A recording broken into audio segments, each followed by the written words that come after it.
was in my first term, in my last year, I was so proud of myself because drug prices went down for the first time in 28 years under my administration.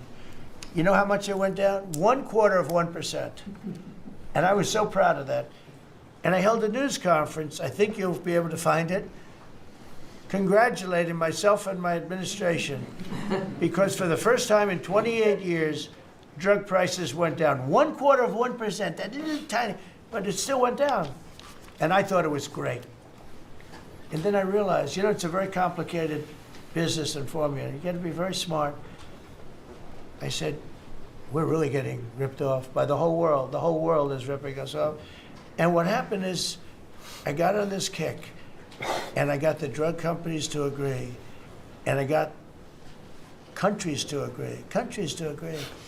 And they're not agreeing because they think I'm a nice person. They're agreeing because I will put charges and costs and tariffs onto them that will be many times more than what they're going to be paying. So the companies are there and the countries are there, and we got to get it done, Bobby. We got to get it done, and we're going to have the biggest price of it. Now, that's going to lower Social Security, Medicare, Medicaid. This is going to lower everything because drugs go for everything. It's going to have the biggest impact, I think, of anything that can possibly be done. But your costs are going to be going down for medicine, for prescription drugs, will be going down at levels that nobody ever thought possible. And that's going to happen in a matter of a very short period of time. Very short. And we're all set with the countries, and we're all set with the companies. That's all you need, the two. And the middleman gets cut out. Under this scenario, the middleman doesn't exist anymore. That was the other thing. They always blamed the middleman. I said, who are the middlemen? Nobody knew who the middleman was. That's right. They had the most complex formula. It was genius, but they didn't get away with it. So I'm counting on Bobby. Do you want to start, Bobby? Maybe we'll start with you. You can start with that and then go on to what we're talking about. We are deep into MFN negotiations, most favored nation status negotiations with 14 companies. Howard Lutnick is a breath of fresh air, and I think he's going to help us get across the finish line with the leverage that we have from there. They're smart. Don't let them get away with it, Howard. Well, the combination of Bobby's MFN and the 232 pharmaceuticals, which we launched together, right. When you put those two together, it really gives Bobby the tools to go execute your plan. So I'm supporting Bobby as he executes his plan. Good. Right? Yes.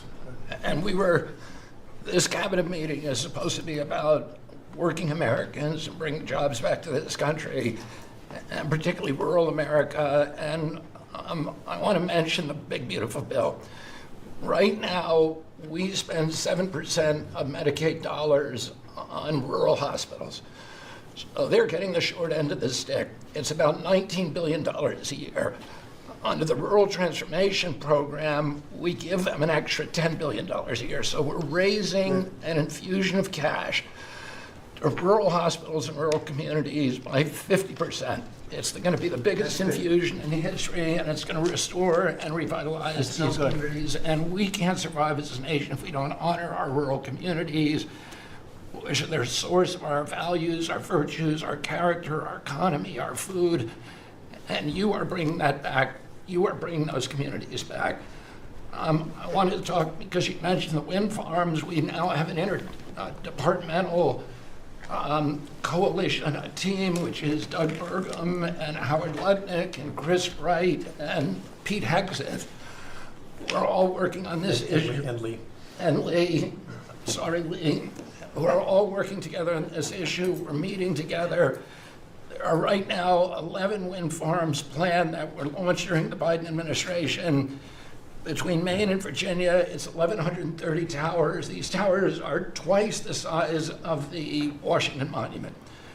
The blades on them are... They're massive. It's so crazy. The blades are 350 feet long, one blade. One of these blades blew up on Nantucket last summer, and the water was filled with shards of glass, of sharp glass, so it was dangerous to swim. They had to close the beaches, but they have indemnified themselves so the local communities can't sue them. None of these projects are bonded. If you build an oil derrick in the Gulf, you got to put a bond down. There's no bond for dismantling them, and that's one of the tools that Doug is now using to challenge some of these projects. None of the cost of energy from these projects is 39 cents a kilowatt hour.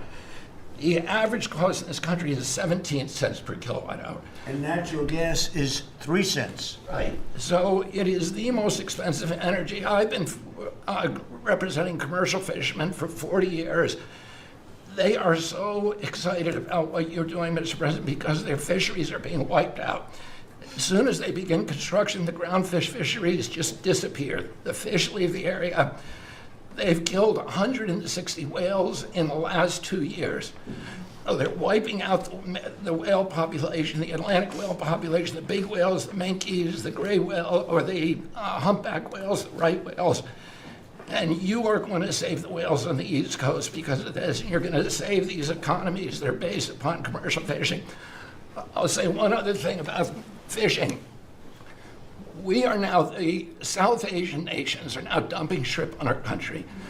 The shrimp is heavily contaminated. We just stopped a shipment that was contaminated with cesium-157, which is radioactive.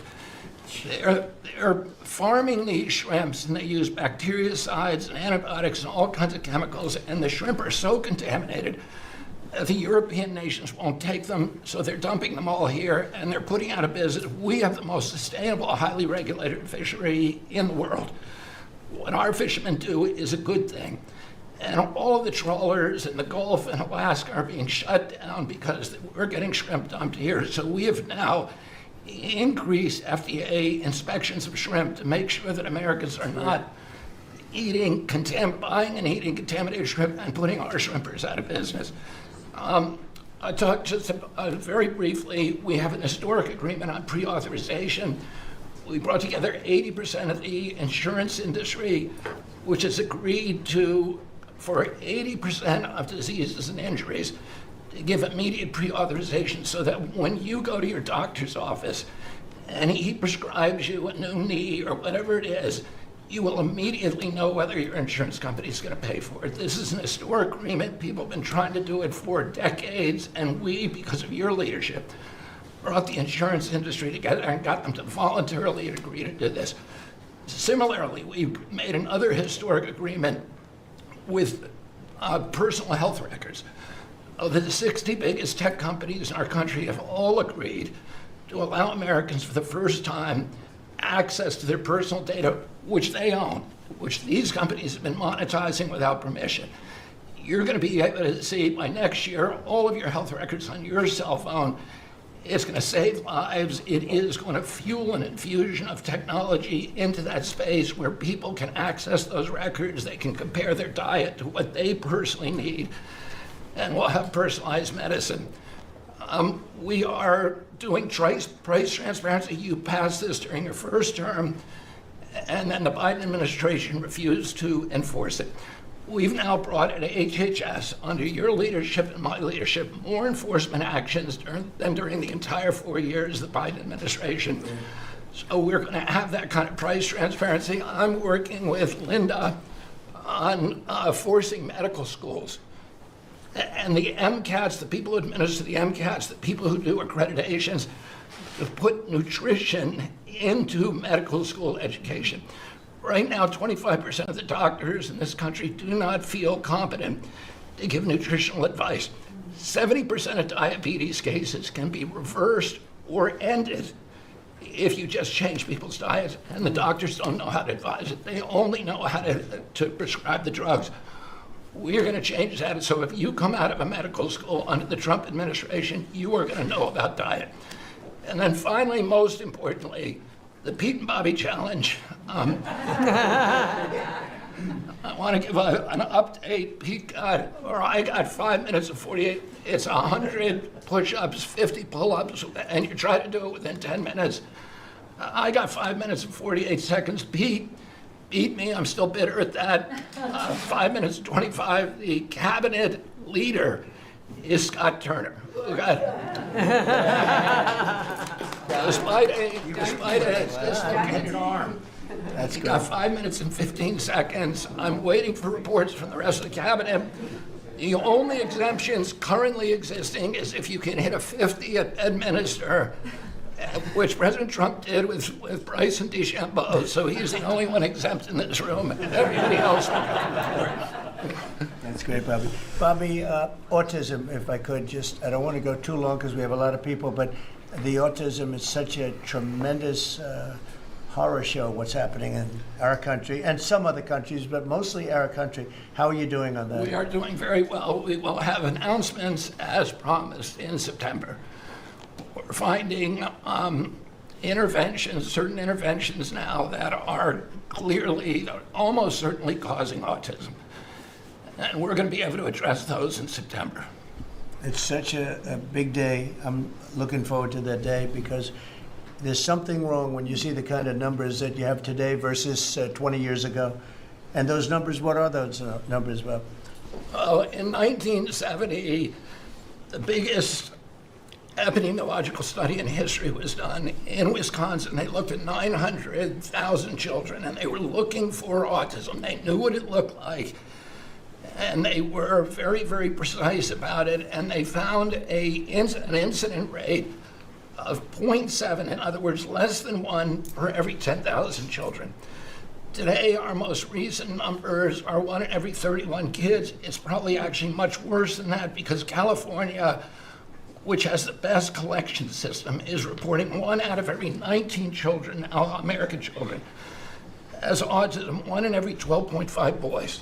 So it's gone from less than 1 in 10,000 in 1970 to 1 in 12.5 boys Look at today. those numbers. So there has to be something artificially causing this, meaning a drug or something. And I know you're looking very strongly at different things, and I hope you can come out with that as soon as possible. We will. So 1 in 10,000, and now it's 1 in 31 or 34 or 12 if it's a boy. Can you imagine that? 1 in 12. That's for a boy.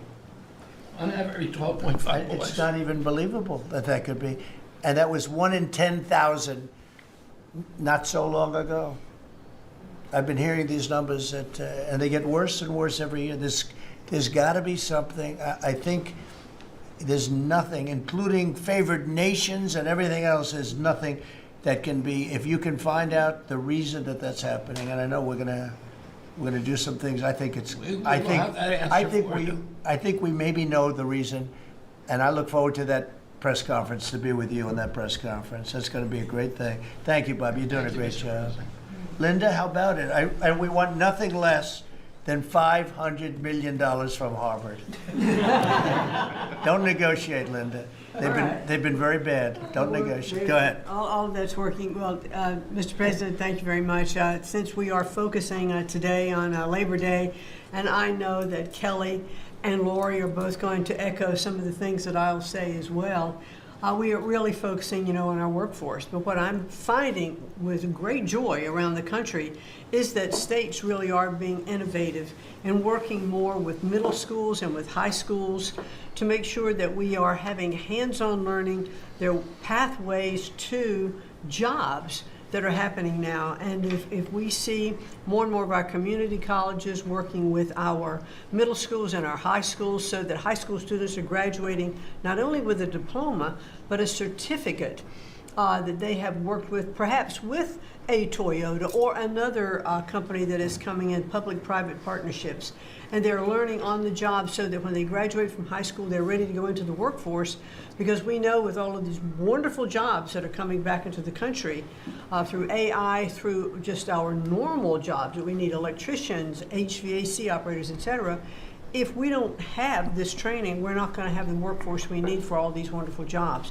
So governors are really excited about this prospect. I've been now to several states and visited community colleges and tech schools with governors, and they're just all on board for getting this done. I think it's one of the best things that we're hearing relative to the job market. So we're just kind of focusing on that for today. So we're bringing education back to the states, to put it in a more simple fashion. We're going to let the states educate our children again, And, we're rated out of 40 countries, we're 38, 39, or 40. So obviously, it's not working what they've been doing for the last 30, 40 years. And if you go back, the best are like Norway, Denmark, Sweden, some of the other, Finland, they're very highly rated. If you go back to just take a look at anything you want to do, you just look at us in the past. If we gave Iowa or gave Indiana or gave, and I don't say every one of them, a guy like Gavin Newsom's not going to do well. Certain states won't do well. But even California, you cut it up into sections. You have Riverside, you have this, you have that. You cut it into 5 sections. And, if you had a good governor, you'd be able to do well. But certain states will be able to compete with Denmark, Norway, Sweden, and everyone. It'll be just as good. So I figure you have close to 40 of those states. Mm-hmm. And then you'll have 10, you'll have 5 that won't be very good. You have 5 disasters, and we'll have to work on those disasters. But for the most part, we will have education that will go zooming up in those charts, just like we have in everything else we've done. And I think it's one of the most important things we're doing at this table. So bringing education back to the states where you have the parents running it, where you have the school boards that are local. We have people running from Washington that have never even been to the state that they're in charge of. They've never even been there, and I don't think they care about it. So we want to close up the Washington buildings, sell the buildings off, let somebody else get rich with the real estate, because it'll be a crime-free city. By the way, speaking of that, anybody murders something in the Capitol, capital punishment, capital punishment. If somebody kills somebody in the Capitol, Washington, D.C., we're going to be seeking the death penalty. And that's a very strong preventative.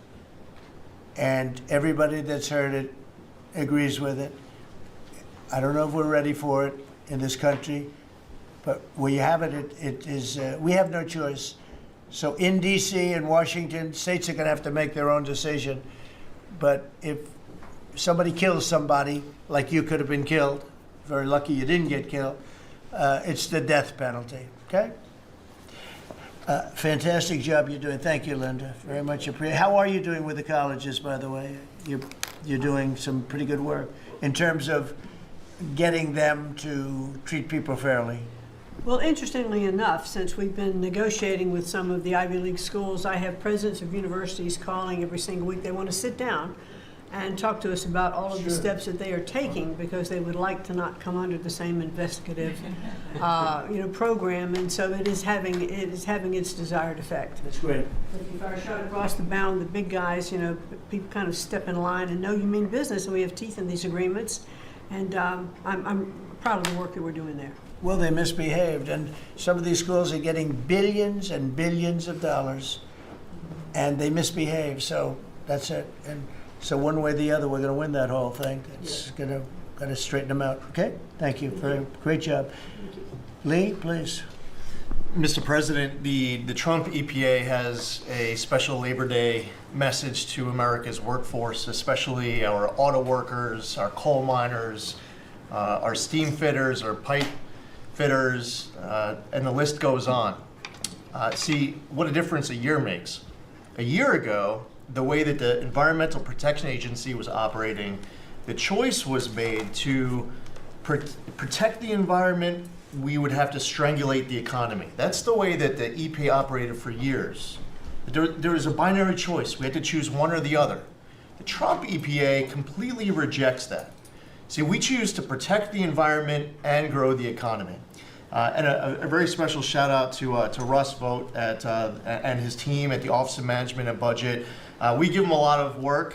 He's happy to do it.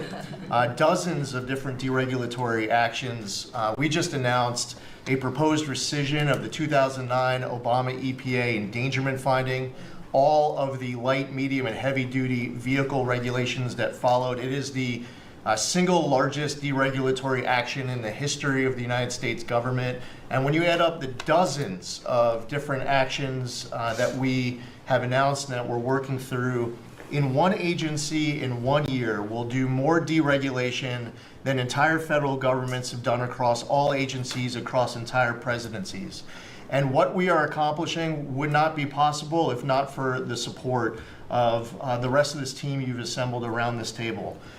The well-oiled, well-wired machine at the White House, led by Susie Wiles, and the DCOSP, the policy shop, led by Stephen Miller, they have been amazing to work with. I was just in Iowa with Administrator Loeffler, who made an announcement with Secretary Rollins to reverse the deratement on diesel exhaust fluid systems.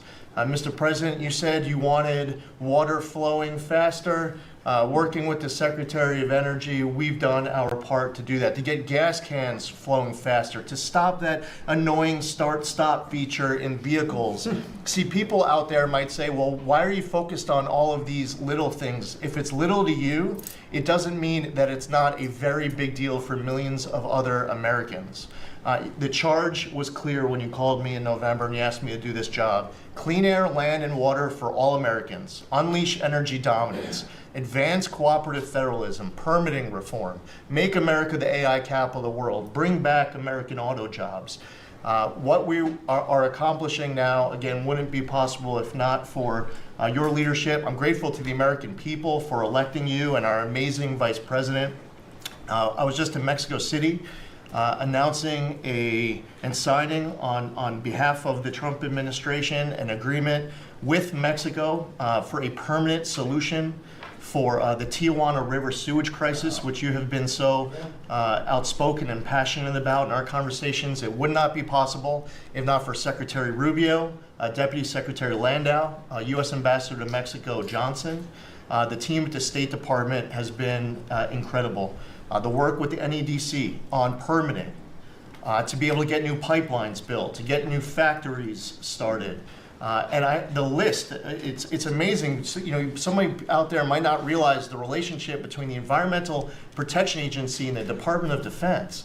The amount of work with Secretary Hegseth and the Army Corps, from responding to the LA wildfires, to getting more water flowing in California, which is also something that Secretary Burgum is involved with, to helping the farmers, the ranchers and landowners to revise the waters of the United States definition so they don't have to go hire an attorney or a consultant to tell them whether or not a water on their property is subject to federal regulation.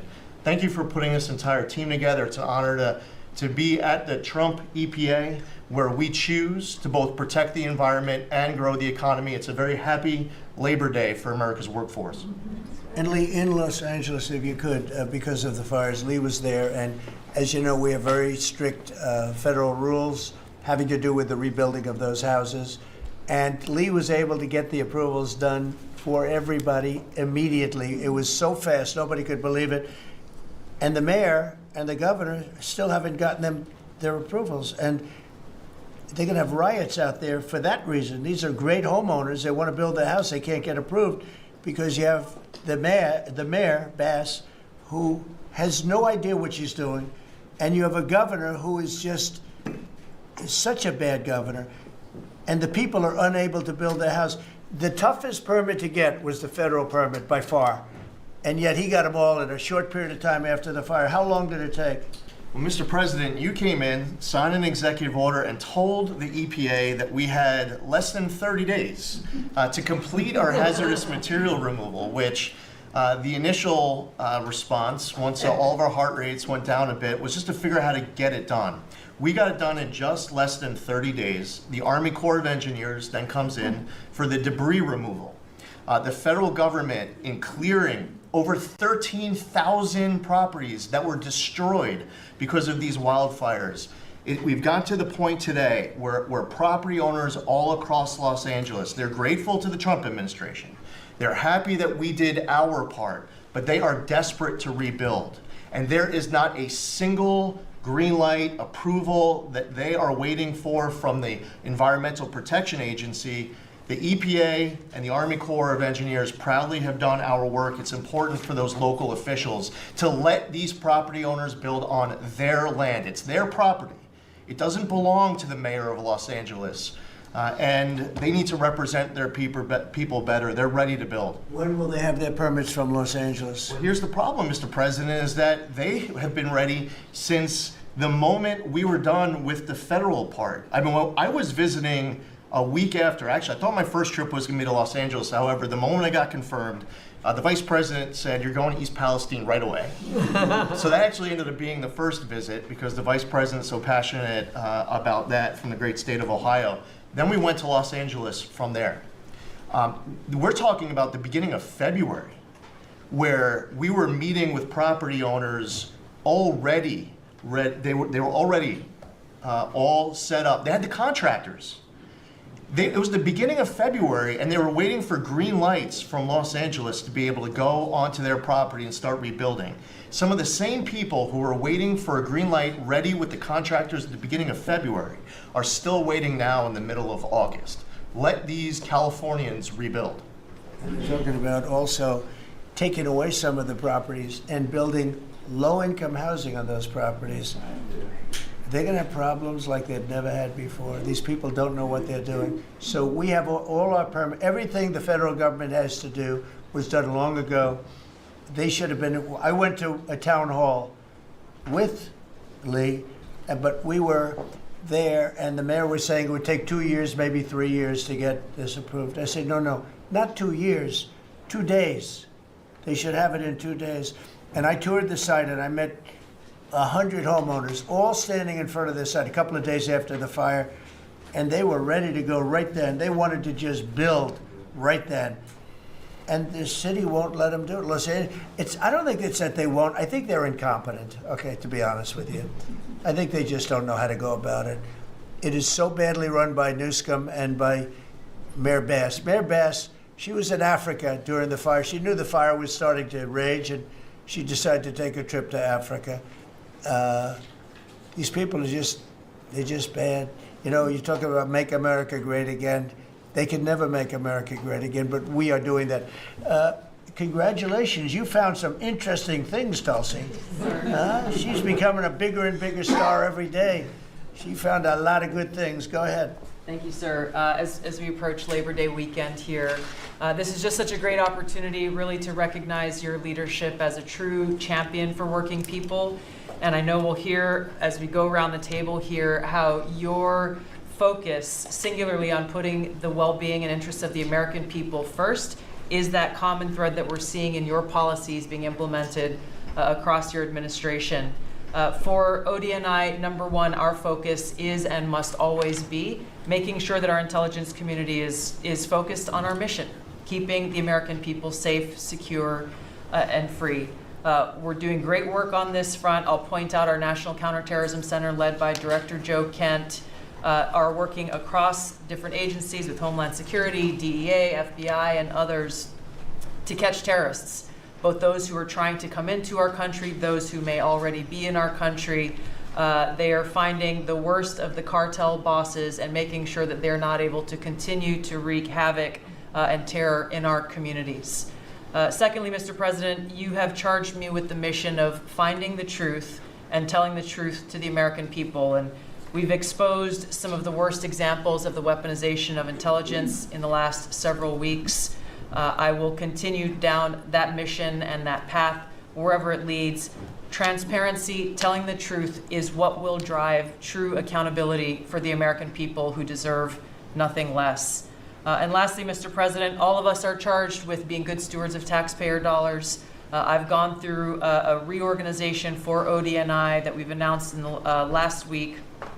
We've cut nearly half of redundant, unnecessary functions within ODNI, saving taxpayers over $700 million a year. We will continue focusing on our core mission in keeping the American people safe, and appreciate your leadership and your focus on this most critical task.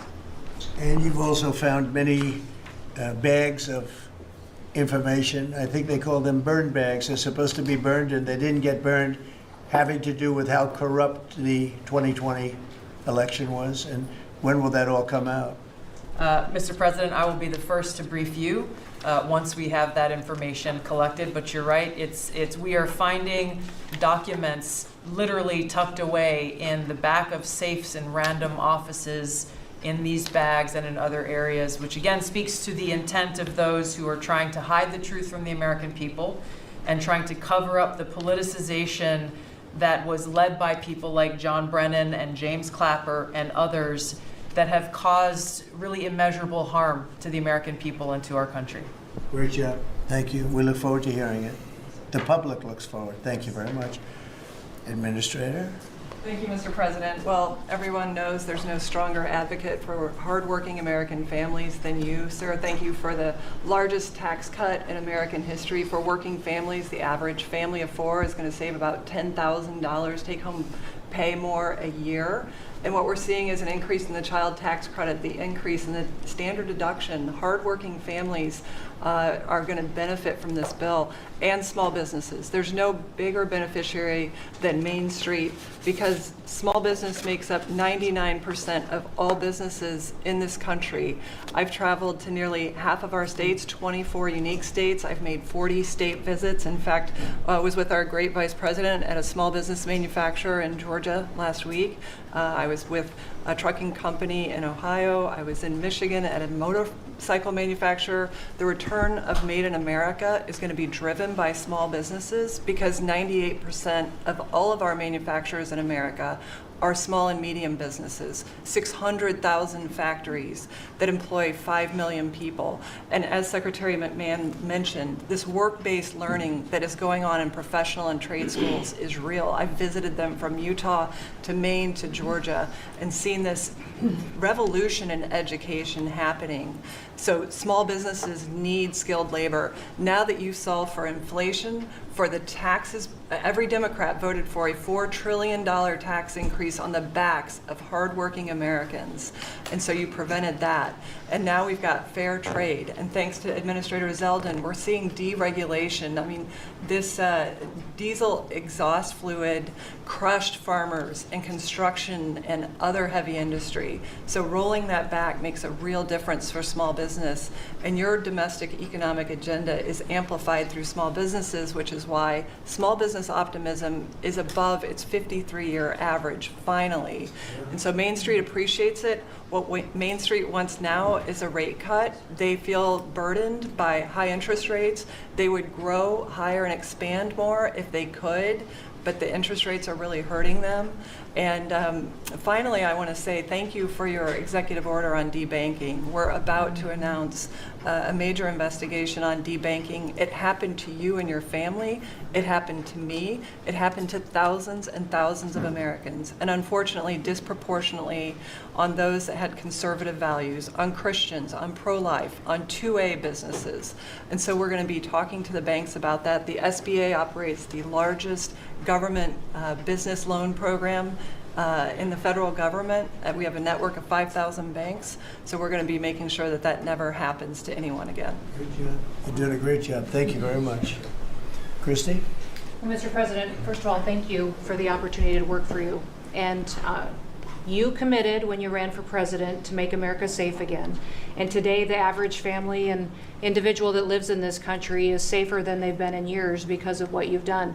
We've got 3 months in a row now with 0 illegal aliens coming into this country. And I want to thank Pete and the Department of Defense for all of their help. They're down at the border with us still, helping us keep that border secure and make sure we know who's coming into this country. You've arrested and brought to justice hundreds of thousands of illegal aliens, but criminals that have perpetuated violence against American people. Sir, you've had 1.6 million people voluntarily go home to their home countries that were here in this country illegally. Because of your strong message and you enforcing the law, they decided to go home on their own so that they could come back the right way someday and be American citizens. But what I think is one of the most remarkable statistics is that under Joe Biden's administration, 88% of new jobs went to foreign-born individuals. Under your administration, 2.5 Americans have jobs today that they didn't under the previous administration. And they have those jobs because you created opportunities. You made this country safe. You opened up the economy. You enforced the law.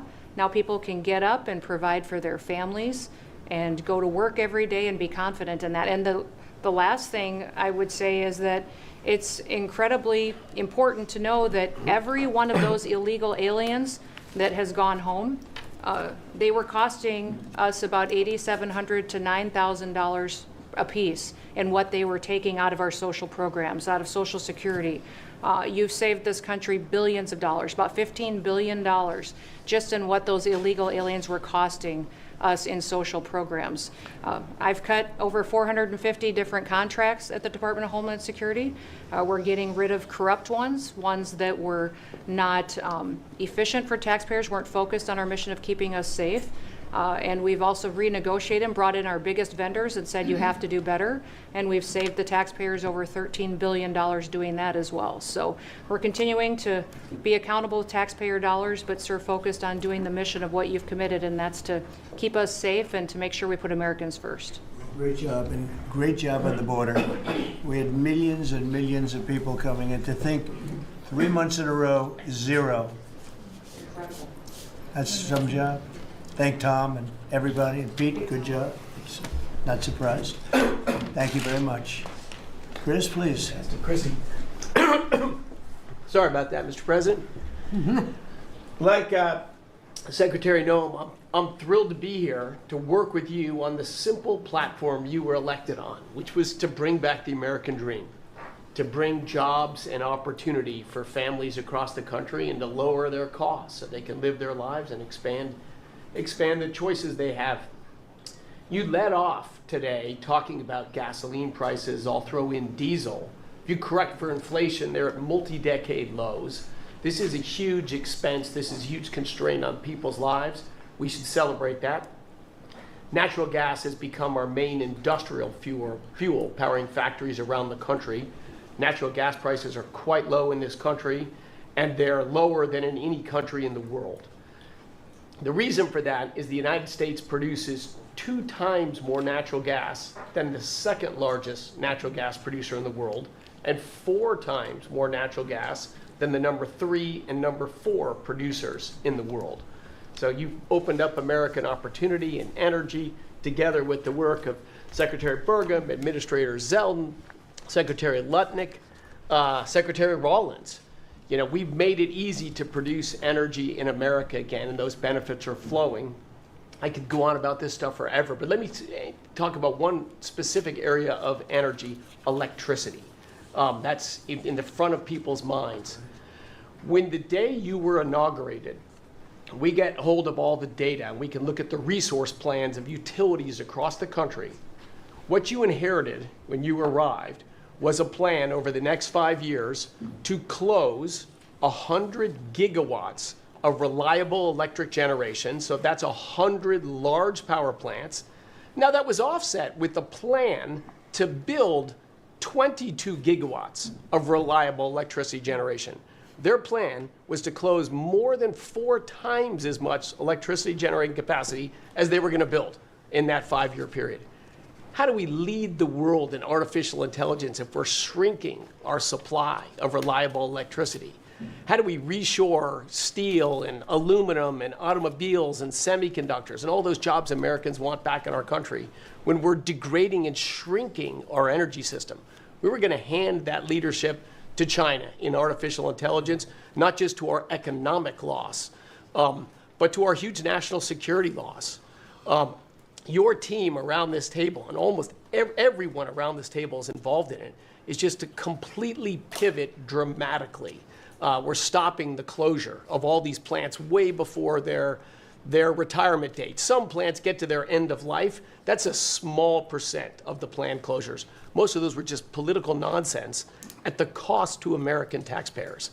So we have rapid new construction of power plants under in the United States. We're doing everything we can with suppliers who build the equipment for these power plants. They've got to build their factories bigger to build power plants in America. People thought those days were past. We weren't going to build big things in America anymore. We're just going to keep sending it over to Asia and overseas and just buy other people's stuff. Totally nuts economically, totally nuts for national security, and of course crushing for working Americans, particularly Americans that work with their hands. But we are seeing a revitalization of those people, of that optimism. You showed that picture of that plant being built in Arkansas, dozens of those under construction, just in artificial intelligence. But the reshoring of steel, of aluminum, of plastics, of fertilizer, semiconductors, like this, America's the land of opportunity. How did we get to become this awesome nation? Because we believed in the American dream and we leaned in on it. But the wealthy in our country and the coastal elites that live away from where stuff's actually made, they just lost their way, and politicians just let them have it. Your tireless campaign and your relentless messaging made people realize the American dream isn't dead. It's just been smothered, and we're unsmothering it and setting it loose. God bless your efforts. God bless your assembly of this team around this table. We're bringing the American dream back. Thank you, Chris. Very much. Great job you're doing. Appreciate it. Lori, please. Mr. President, everybody here who spoke works at the Department of Labor, clearly, which I love. They have all the correct talking points, but I think that's a testament again that we are all working together every single day. We talk to each other often, and the workforce, the skilled workforce, the education factor, retirees, it's been so important because they all touch the Department of Labor, and I have the opportunity to work with every single one. If you all haven't stopped by the Department of Labor, Mr. President, I invite you to see your big, beautiful face on a banner in front of the Department of Labor, because you are really the transformational president of the American worker, along with the American flag and President Roosevelt, because we're bringing business and labor together. And I was so honored to unveil that yesterday, and everybody is taking note of that. You also mentioned crime, and I think it's been important for my colleagues to recognize that now American workers can return to work and feel safe. That business owners aren't shutting down their businesses because they're afraid they can't protect their workers, and now it's open for business again, and it's starting right here in our nation's capital. Many things have been mentioned about consumer confidence up, unemployment is holding steady, and more than 2 million net jobs for native-born Americans has been key under your leadership. 84% of the workforce and jobs has been produced by the private sector. I think that was the mission of this administration and the Department of Labor. And I will continue to say for a little bit longer, until I heard you today, the one big beautiful bill, because it equals one big beautiful workforce. And Congress passed this legislation. It probably will be the single most important bill that they did sign, because it is protecting our American workforce by expanding Pell Grants and child care and reduction in taxes, that they can keep more of their hard-earned dollars. I am at the Department of Labor announcing $30 million in grants for our skilled workforce, that I have an MOU with Secretary McMahon.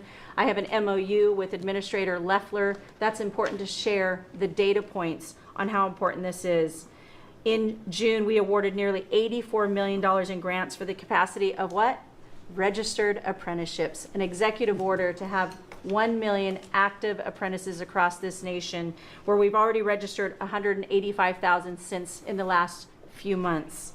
One of the other things that we have done is the Biden administration's guidance on cryptocurrency. And thanks to you and your leadership on that, we've rolled that back. And of course, we're going to see the 401k, the investors in our alternative assets. That's been key through the Department of Labor to work through.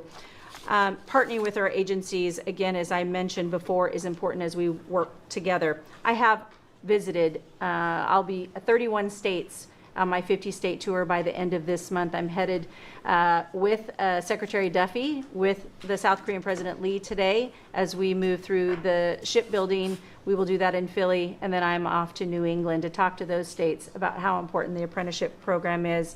But while I visited Hexel in Salt Lake City, 100% domestic carbon fiber for the Department of Defense as they produce. They are announcing another $1 billion investment per your executive order on advanced manufacturing. So it is working. Everything that you have been saying since you were elected and since we all can put into play has been working. Ohio, McDonald's is investing 375,000 new jobs. The shrimpers I visited as well, and they need our help in protecting that industry for our American fishermen and shrimpers. In Minnesota, I toured Cambria.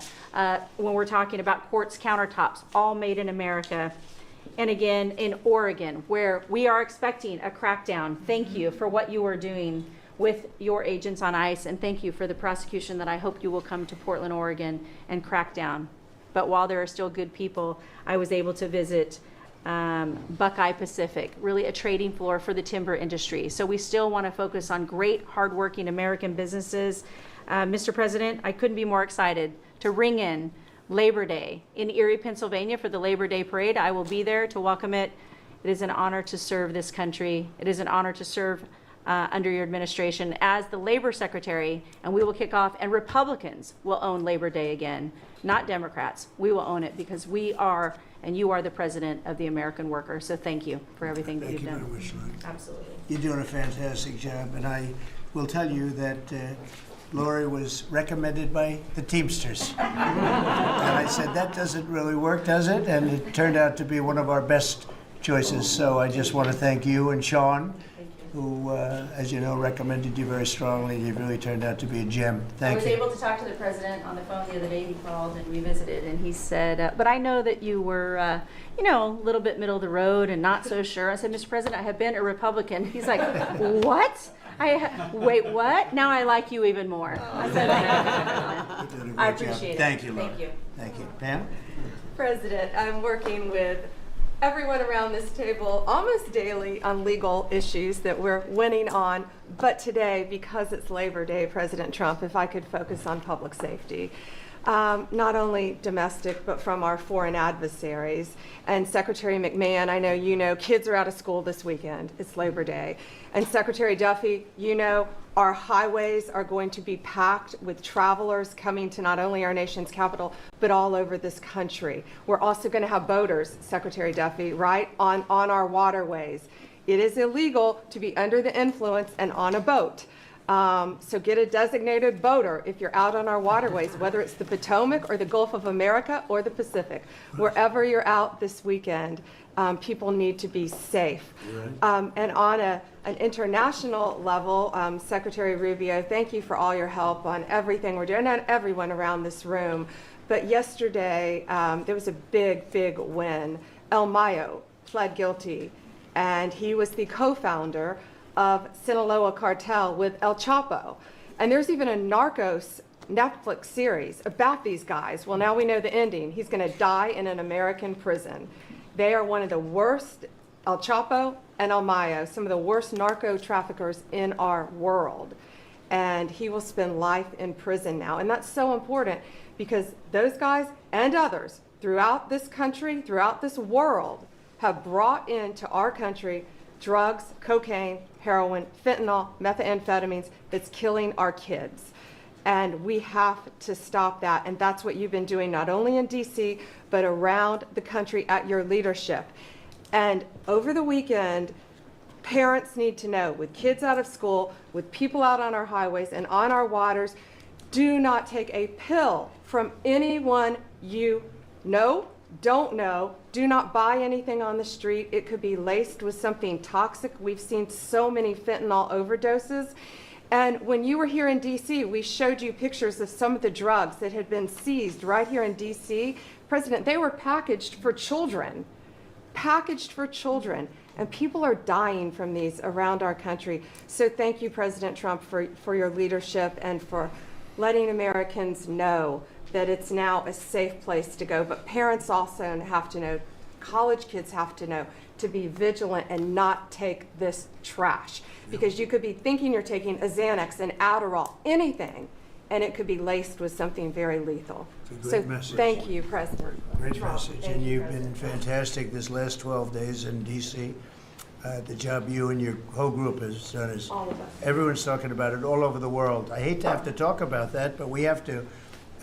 It's becoming a very safe place again, and the work, I've seen how hard you worked from the beginning, in all fairness, but this focus on DC is so important for the country, so great job, and to everybody, great And job. President, it's a team around. We're all working hand in hand, side by side, all of our agencies together to make America safe and DC safe. And Iris, congratulations on your baby, and I'm so glad that you're safe now. Thank you, Pam, very much. Mr. VP, would you like to say something? Yes, sir. I'll be brief, but I want to congratulate you and the entire team on all the things that have been accomplished. You'll hear about a lot of it. You've already heard some of it, but I thought it would be helpful, Mr. President, just to take stock, not just of what we've accomplished, what we will accomplish, but of the mess that we inherited, because I think it makes this first Labor Day a bigger and more special occasion. You heard, I think, Christie talk about this, that all of the net job growth under the Biden administration had gone to the foreign born. Now that net job growth is going to American citizens who deserve opportunity in their own country. That's a great accomplishment. You'll hear, I'm sure, Scott talk about the success with tariffs. People forget that we inherited the largest peacetime deficit in the history of the United States of America. And now, because the president is not letting foreign countries take advantage of us, we're collecting hundreds of billions of dollars, trillions of dollars over 10 years in tariffs from countries and companies that were formerly taking advantage of the American people. You heard Pam talk about the public safety and the success that we've had there. I happen to believe that maybe the most sacred thing that we can deliver to American workers is the ability to live safely and comfortably in their own neighborhoods. Public safety is not just something that should belong to the wealthy. It should belong to every working man and woman in the United States of America. And because of the work of this administration, that is happening. And of course, Mr. President, you yourself talked about the inflation mess that we inherited under the Biden administration. Maybe the most striking and even shocking statistic of the Biden administration is that housing costs have gone up by 100% over the 4 years of the Biden administration, literally doubled, making the American dream of homeownership unaffordable. We've made great strides and great progress already. But to the American people who are listening, there's a lot more to do. We're going to keep on working hard at it, but it's an honor to do this job under the president's leadership and with this very great team that you've assembled. So we've done a lot, but there's a lot more work to do, and we're very cognizant of it. Thank you, sir. Great job. Thank you, JD. Scott? Good. Sir, as we've said very often, economic security is national security, and our country has never been so secure thanks to you. You have brought us back from the edge. You have the overwhelming mandate from the American people. You're restoring confidence in government, a topic that is on the front of everyone's mind, the Federal Reserve. The Federal Reserve's independence comes from a political arrangement between itself and the American public. Having the public's trust is the only thing that gives it credibility, and you, sir, are restoring trust to government. You are weeding out the waste, fraud, and abuse, and the old ways of doing things are not good enough. We are seeing a blue-collar boom. In the first 7 months of your administration, real blue-collar wages have taken off. And the only other time that they've done this in the past 70 years was in your previous term. Your efforts on tax, trade, and deregulation have boosted paychecks for American workers while slowing the pace of inflation and lowering the cost of energy. Inflation has plummeted to just 1.9% since you took office, and the economy rebounded with real GDP surging 3% last quarter. The blue-collar boom coincides with a CapEx comeback. In anticipation of your one big beautiful bill becoming law, CapEx increased by American businesses by nearly 14% in the first half of this year. And as you and I talk about frequently, and as that chart or that photo attests, we are going to see, I believe, a bigger CapEx boom from here. This is just the beginning, just the beginning. You have saved this country by making it the best place in the world to do business again. Treasury is helping to implement these new provisions, as well as no tax on tips, no tax on overtime, no tax on Social Security. This weekend, I will be meeting with workers from local restaurants to discuss the positive impacts of the pro-labor reforms on no tax on tips.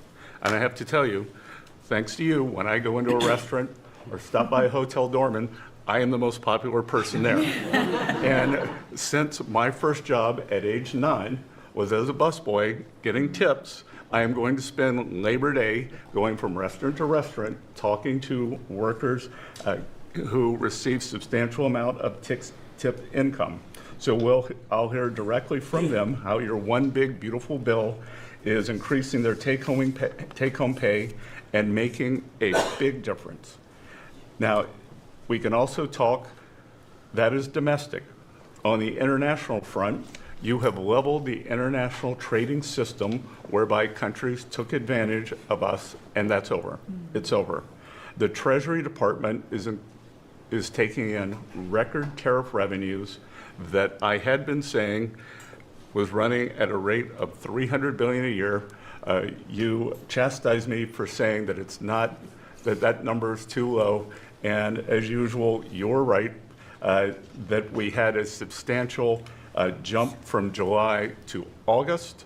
And I think we're going to see a bigger jump from August to September. So I think we could be on our way well over $500 billion, maybe towards the $1 trillion number. This administration, your administration, has made a meaningful dent in the budget deficit. The average budget deficit during this term is 26% less than the last 12 months under Biden. And even the CBO, and we don't agree with CBO on everything, as you said, last Friday, on a summer Friday, had to admit that they believe over the next 10 years, the budget deficit will be $4 trillion lower than they had previously scored. $4 trillion, $3.3 trillion of tariff income, $700 billion of lower interest cost, and I would expect that number could go up from here. So, Mr. President, your return to the White House marked the return of the American worker.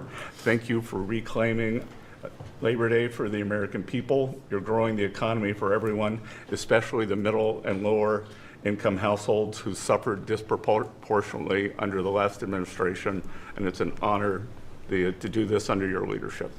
Great job. You're doing great. Thank you very much, Scott. Brooke? Sir, I dropped my second son off at college last week.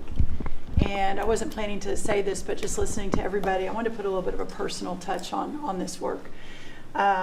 He started his freshman year yesterday at Texas A&M, for all my SEC friends in the room. Thank you for saving college football, by the way. We're all very grateful.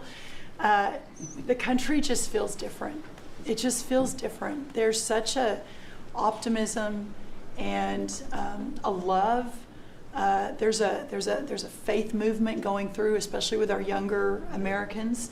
And for those of us with kids in college, I know we feel it. And I experienced it firsthand last week, moving him and my other older son in as well. As we move toward Labor Day, you have made a lot of dreams come true for a lot of people, but one of my longtime dreams was for the right to recapture Labor Day. And I've been talking about this for almost 20 years and writing about it, that why are we ceding the day that we are celebrating the American worker to the Democrats? Because this is our day. Perhaps of any day of the entire year, this is our day. America was founded and fought for by fishermen and farmers and workmen and et cetera. The Genesis, the first book of the Bible, talks about the righteousness of work and the art of creation. And so to be part of this effort to represent the farmers, the ranchers, the agriculture industry at this moment in time, which I do believe we're in a revolution. 1776 was the first one, 1863 or so with Abraham Lincoln was the second. This is the third with Donald Trump leading the way. And we are saving America. And the idea that we are putting the worker, the very central component of the American dream, at the center of it is the reason that it is so. So at USDA, it continues to be my greatest honor to fight for the original American worker, whom I think the farmer is and what they represent. And as we are building new systems and new structures, as we have this year going to have the best harvest on record for our row croppers and others, what this team has done and is doing to open up those markets to ensure that these farmers can continue to return prosperity to rural America. I'll finish with this. This morning, we had a working group with 6 of our cabinet members. Bobby Kennedy representing healthcare, Linda McMahon education, Lee Zeldin deregulation, Kelly Loeffler small business, Lori Chavez Tarimmer labor, and Scotty Turner housing.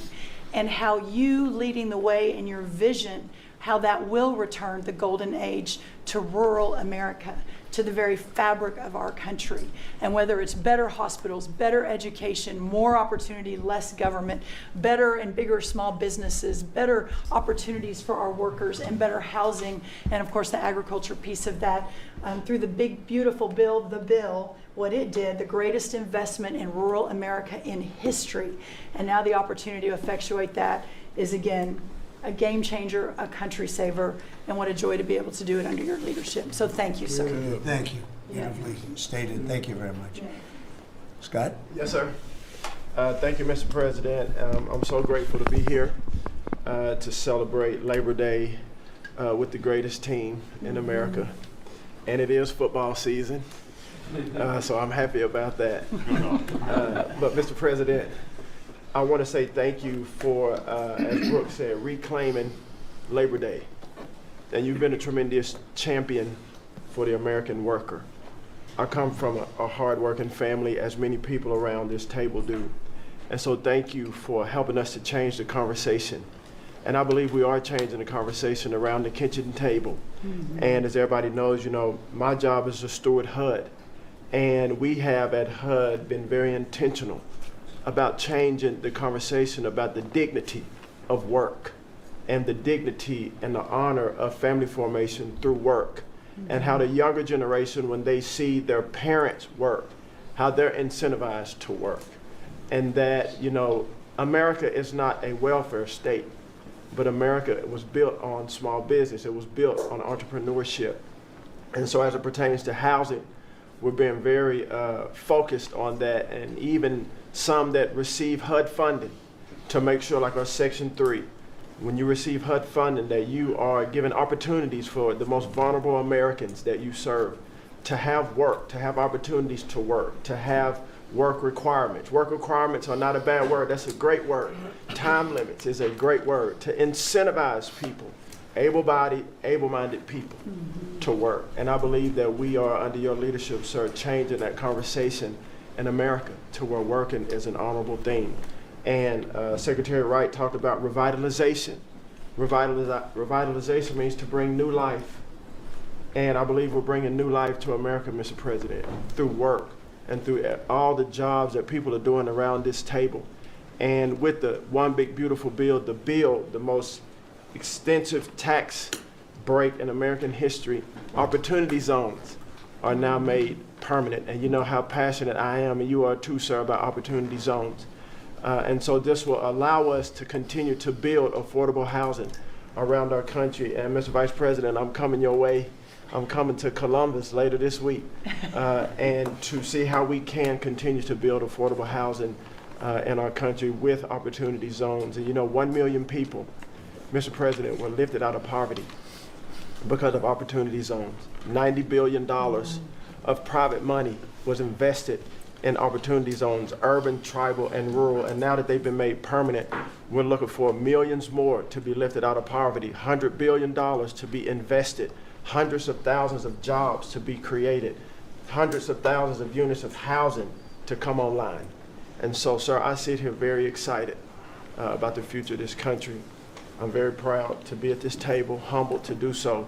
And HUD, we're on a good path. So thank you for all your support and helping us, sir. Thank you very much. Okay, God bless you. And I want to give credit to Tim Scott, great senator from a place called South Carolina that we love, right? And Tim really came up with opportunity zones, and we did a good job of working with him, and together we created something that nobody speaks of very much, but it's probably the most successful thing that's ever been done of its kind. It's been amazing. So Tim Scott deserves a lot of credit for that. Okay? Thank you. Thank you. So Russell, go ahead. Thank you, Mr. President. And I get the opportunity to go hand by hand with all of these people as they move their deregs through the Office of Management and Budget. And I wanted to zoom out for a second. In the first term, you gave us a goal of 2 for 1. And then we outperformed it through your leadership. We came in at around 5.5, 6 for 1. And then as you're running for your second term, you put out a goal that when you put it out, I was thinking to myself, that's going to be a pretty ambitious goal. You said 10 for 1. Well, where we are right now, in just 1 month, in 1 year, basically 8 months, we are at 245 deregulatory initiatives planned by these agencies. that comes out to 30 for 1. So we are making incredible strides, and as you're focused on the details of each one, I mean, these aren't small things. Endangerment finding is one of the most deregulatory things in the history of this country. NEPA reform, incredibly deregulatory. WOTUS just came in, which is Waters of the United States. So every single one of these agencies is doing incredible work when it comes to deregulatory, and we add that to the work being done to get us going on energy, reduce spending. We're going to lower costs for the American people. We're going to be able to have innovative jobs and get them back to work. So thank you for your leadership, Mr. President. Thank you. Great job, Russell. Appreciate it. John? Central casting, I call it. Central casting. Well, Mr. President, I'm grateful to be with everyone today as we're talking about jobs and workforce. At CIA, consistent with your directives to all of us, we've embraced your mantra for a leaner, more effective, more efficient workforce. But at CIA, Mr. President, we had an additional challenge because, as you know, at times, our workforce had been misdirected. Its focus put on political narratives, some that even worked against you and always worked against the American people. I heard about that. But under your leadership and your direction, we have been focused back on the core mission of what CIA is supposed to be doing, which is to provide you and this entire incredible team around the table with a decisive strategic advantage in accomplishing your goals. And your success in that regard, the examples are clear and many. With regard to Iran, everyone knows that our DoD partners executed that mission flawlessly. But flawless military operations are subject to flawless intelligence. And as you know, Mr. President, CIA was the backbone in terms of its intelligence operations in providing that flawless execution that allowed you and your team to obliterate Iranian nuclear facilities and set back a nuclear program by years. Likewise, with regard to your ability to prevent and to preempt wars between India and Pakistan, between Armenia and Azerbaijan, between Rwanda and the Democratic Republic of Congo, in all those cases, CIA intelligence supported you and your entire team in making that possible.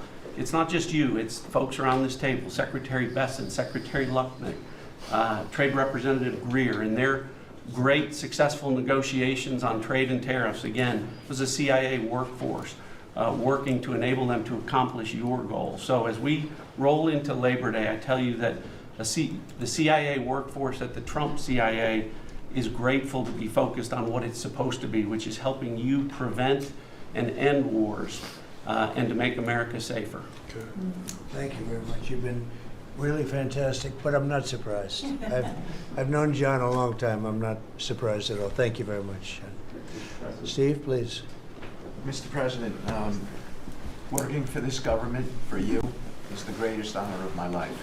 I tell it to everybody, and I really do feel that way, and I thank you, because it's a privilege to go out there and represent you in your humanitarian effort, in your goals of solving conflicts all over the world.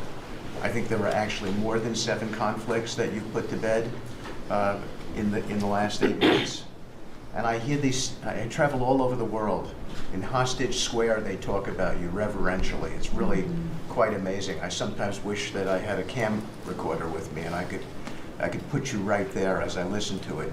I was in Gaza, the first American diplomat. On your behalf, and as we delivered food and aid pursuant to your new aid initiative, pushed forth by your great Secretary of State, Marco Rubio, who it is a privilege for me to work alongside. The people were applauding you. The signs were up. I mean, these are people who I just don't think you get the proper credit for it all. We are negotiating multiple entries into the Abraham Peace Accords because of your vision. Azerbaijan, all these different conflicts that we're out there on your behalf on, these are people who have never really seen the world change in this way. Peace through strength really, really works. Russia, Ukraine, Iran, Israel, Hamas. We're having meetings all this week on all three of those conflicts, and we hope to settle them before the end of this year. Your team is nothing short of incredible. And there's only one thing I wish for, that Noble Committee finally gets its act together and realizes that you are the single finest candidate since the Nobel Peace, this Nobel Award was ever talked about, to receive that reward. Beyond your success is game-changing out in the world today. And I hope everybody one day wakes up and realizes that.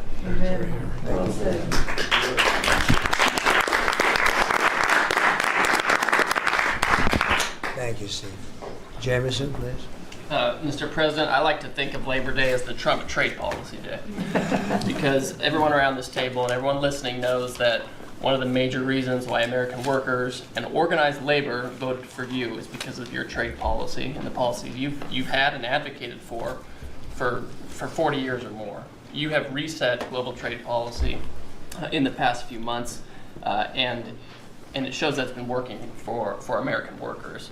When you look at President Biden, in the last quarter of 2024, median weekly earnings fell 2.1%. In the first quarter of your term, they went up 3.3%.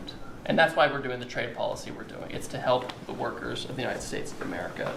And they're the best in the world, but they can't do it without a level playing field. And you have flipped the script. For many years, the other countries had high tariffs and high non-tariff barriers, while we were open to all of their labor and services and goods and capital. You flipped it. Now we have the tariffs, and they have lowered theirs and the non-tariff barriers. And we couldn't have done it without you and the leverage you've created. So between the tariffs and the deals, the hot streak continues for the workers of America. So thank you. Thank you very much. Really good job, by the way. He's a good negotiator. Good negotiator. Thank you. Please. Yeah. Well, Mr. President, I feel like, as everybody here has talked about how great working with this team is and all, but I do feel a special need that you've given me the privilege of working with the best of America. I get to take care of the veterans. I get to take care of the veterans who Labor Day really finds its roots in, if you think about it. We wouldn't have Labor Day if it wasn't for men and women who would leave their jobs and go fight this nation's battles to keep us free and independent so that they would have jobs to come home to. And over the past few years, they've been coming home to many times a government that was keeping them back, holding them back, taxing them, regulating them. And now we have veterans who represent the bill, the big, beautiful bill, they're the beneficiaries of. And I get to see them all the time because they're receiving the benefit, because they see the jobs, they see the care that they're being given. And these veterans can look at their country with pride, knowing that we're taking care of them, just like you told me to do. When your only statement you said to me, I asked you what to do, you said, go take care of my veterans. Well, that's what we're doing. One of the other things we're doing right now is, for many of you, I love to hear how you're deregulating everything, and I've worked from Congress and worked with many of you before. I get to do the same thing with the largest bureaucratic organization in the government. We're deregulating from the inside. And it's amazing to me because we have such a powerful workforce at the VA who really want to do good, but yet they kept tripping themselves up. They kept making their own, they'd take one step forward and put a regulation in that put them 3 steps back, and it always hurt our veterans at the end. We're taking that away. We're making community care again, Mr. President. We talked about this yesterday. We're making community care a part of our direct care system. So if a veteran wants to get into the community, they have our direct care, and they also have the ability to go into the community. Something that the previous administration decided they wanted to keep everybody inside because they thought it was a fiefdom they were building. I'm telling you, we're not building a fiefdom at the VA. We're trying to take care of a service organization that takes care of veterans. So how do we do that? We make best medical interest, where a doctor can send a veteran to the community a lot quicker without having to worry about miles and time logged and wait times. Just get them the help they need.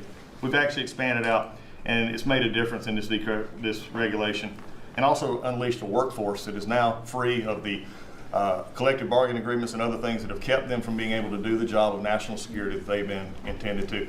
I'm actually giving them the benefit of the doubt to actually go be the workers that they're called to be, and that's what Labor Day is about. The VA is going to have the best workers. But just to let you know how that's working out, wait times at our hospital are going down because we're getting them in our hospitals or into community care. And then one for you, Mr. President, you heard about this a lot, and that was backlogs.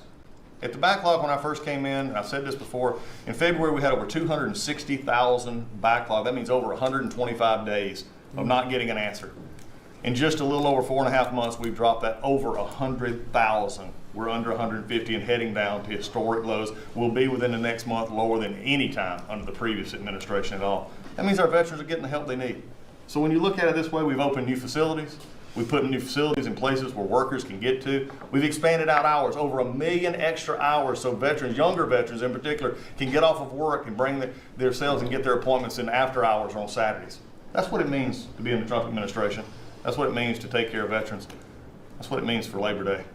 Because you can't forget the ones who fought for us to be on this table today. And it's all because of what you've done and the progress that we've made. Well, you've done a tremendous job, and I hear it all the time. We have a 93% approval rating at the VA now.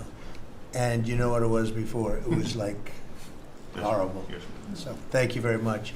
Mr. President, there's been some conversation about the Pete and Bobby challenge. I would just note that I don't think Pete or Bobby could hold these sticks for 2.5 hours. Yeah. Exactly. If they want that to be the challenge, so be it. But I think 50 pull-ups and 100 push-ups might be You know, easy it is compared to impressive. it. Really It is. We didn't have this problem with Biden. It was in and out very quickly. So kudos on Labor Day to the audio team that's holding the sticks. But Mr. President, it's pretty great to celebrate Labor Day with a builder who loves labor, who loves the men and women who have built this country, the people that sweat, that have great skills, they have grit. They do the dirty jobs of America that have made this country great, and you know them very well because you have worked with them. The great Trump projects have come from the very men and women we're going into this weekend to celebrate. We all want to claim Labor Day in our departments, but I'm going to claim this at DOT because, you know, roads, bridges, pipelines, shipbuilding, rail, passenger, and freight all fall under the great men and women who wear boots and make this country wonderful. And at DOT, we don't want to have the Congress spend money. We want to take the money that Congress gives us and actually deploy it and put these men and women to work building the great projects of this country. You said the big, beautiful projects that connect this country. And that's why we have got rid of the DEI. We've got rid of the green. We've done what we can to streamline the regulation to move these projects faster. Time is money, and time has been money. Even Democrats agree now that it takes too long to go through the regulatory process. So we're going to move these projects faster, putting the great American worker back to work. I want to make a quick comment. We've all probably talked about this horrific accident in Florida, and I appreciate the help of Christy and Marco on this very issue. But in May, we said, listen, it's a safety issue if you can't proficiently speak the English language. And we gave states a little over a month to comply. And Washington, California, and New Mexico have refused to comply. And by the way, this individual in Florida received a CDL from Washington, from California, and received a speeding ticket after our rule went into place, and they didn't stop him. And had they taken him out of service, he wouldn't have been in Florida, and we would have 3 beautiful people alive today. And I make that point because it's the work that maybe no one sees that then shines a light when horrific things happen, but also that your cabinet works together and teams up to make a difference for the American people. Real quickly, so we have a safety mission at DOT. I don't know that you'd think of the transit unions in the greatest cities of the country, New York maybe being one of them, that support us, but they do, because the violence in the subways and on our buses across the country, the transit workers are the ones who take the most abuse, and they're grateful for the mission of everybody around this table fighting to make their communities safer. So I appreciate everyone's help on that, but the transit unions love the effort that all of us have put in together. One quick FAA.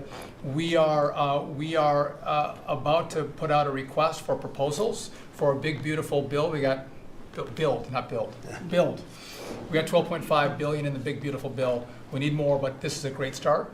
I expect the middle to the later part of July, we'll be through the process to bring the proposed integrators to you for selection, so we're looking forward to that.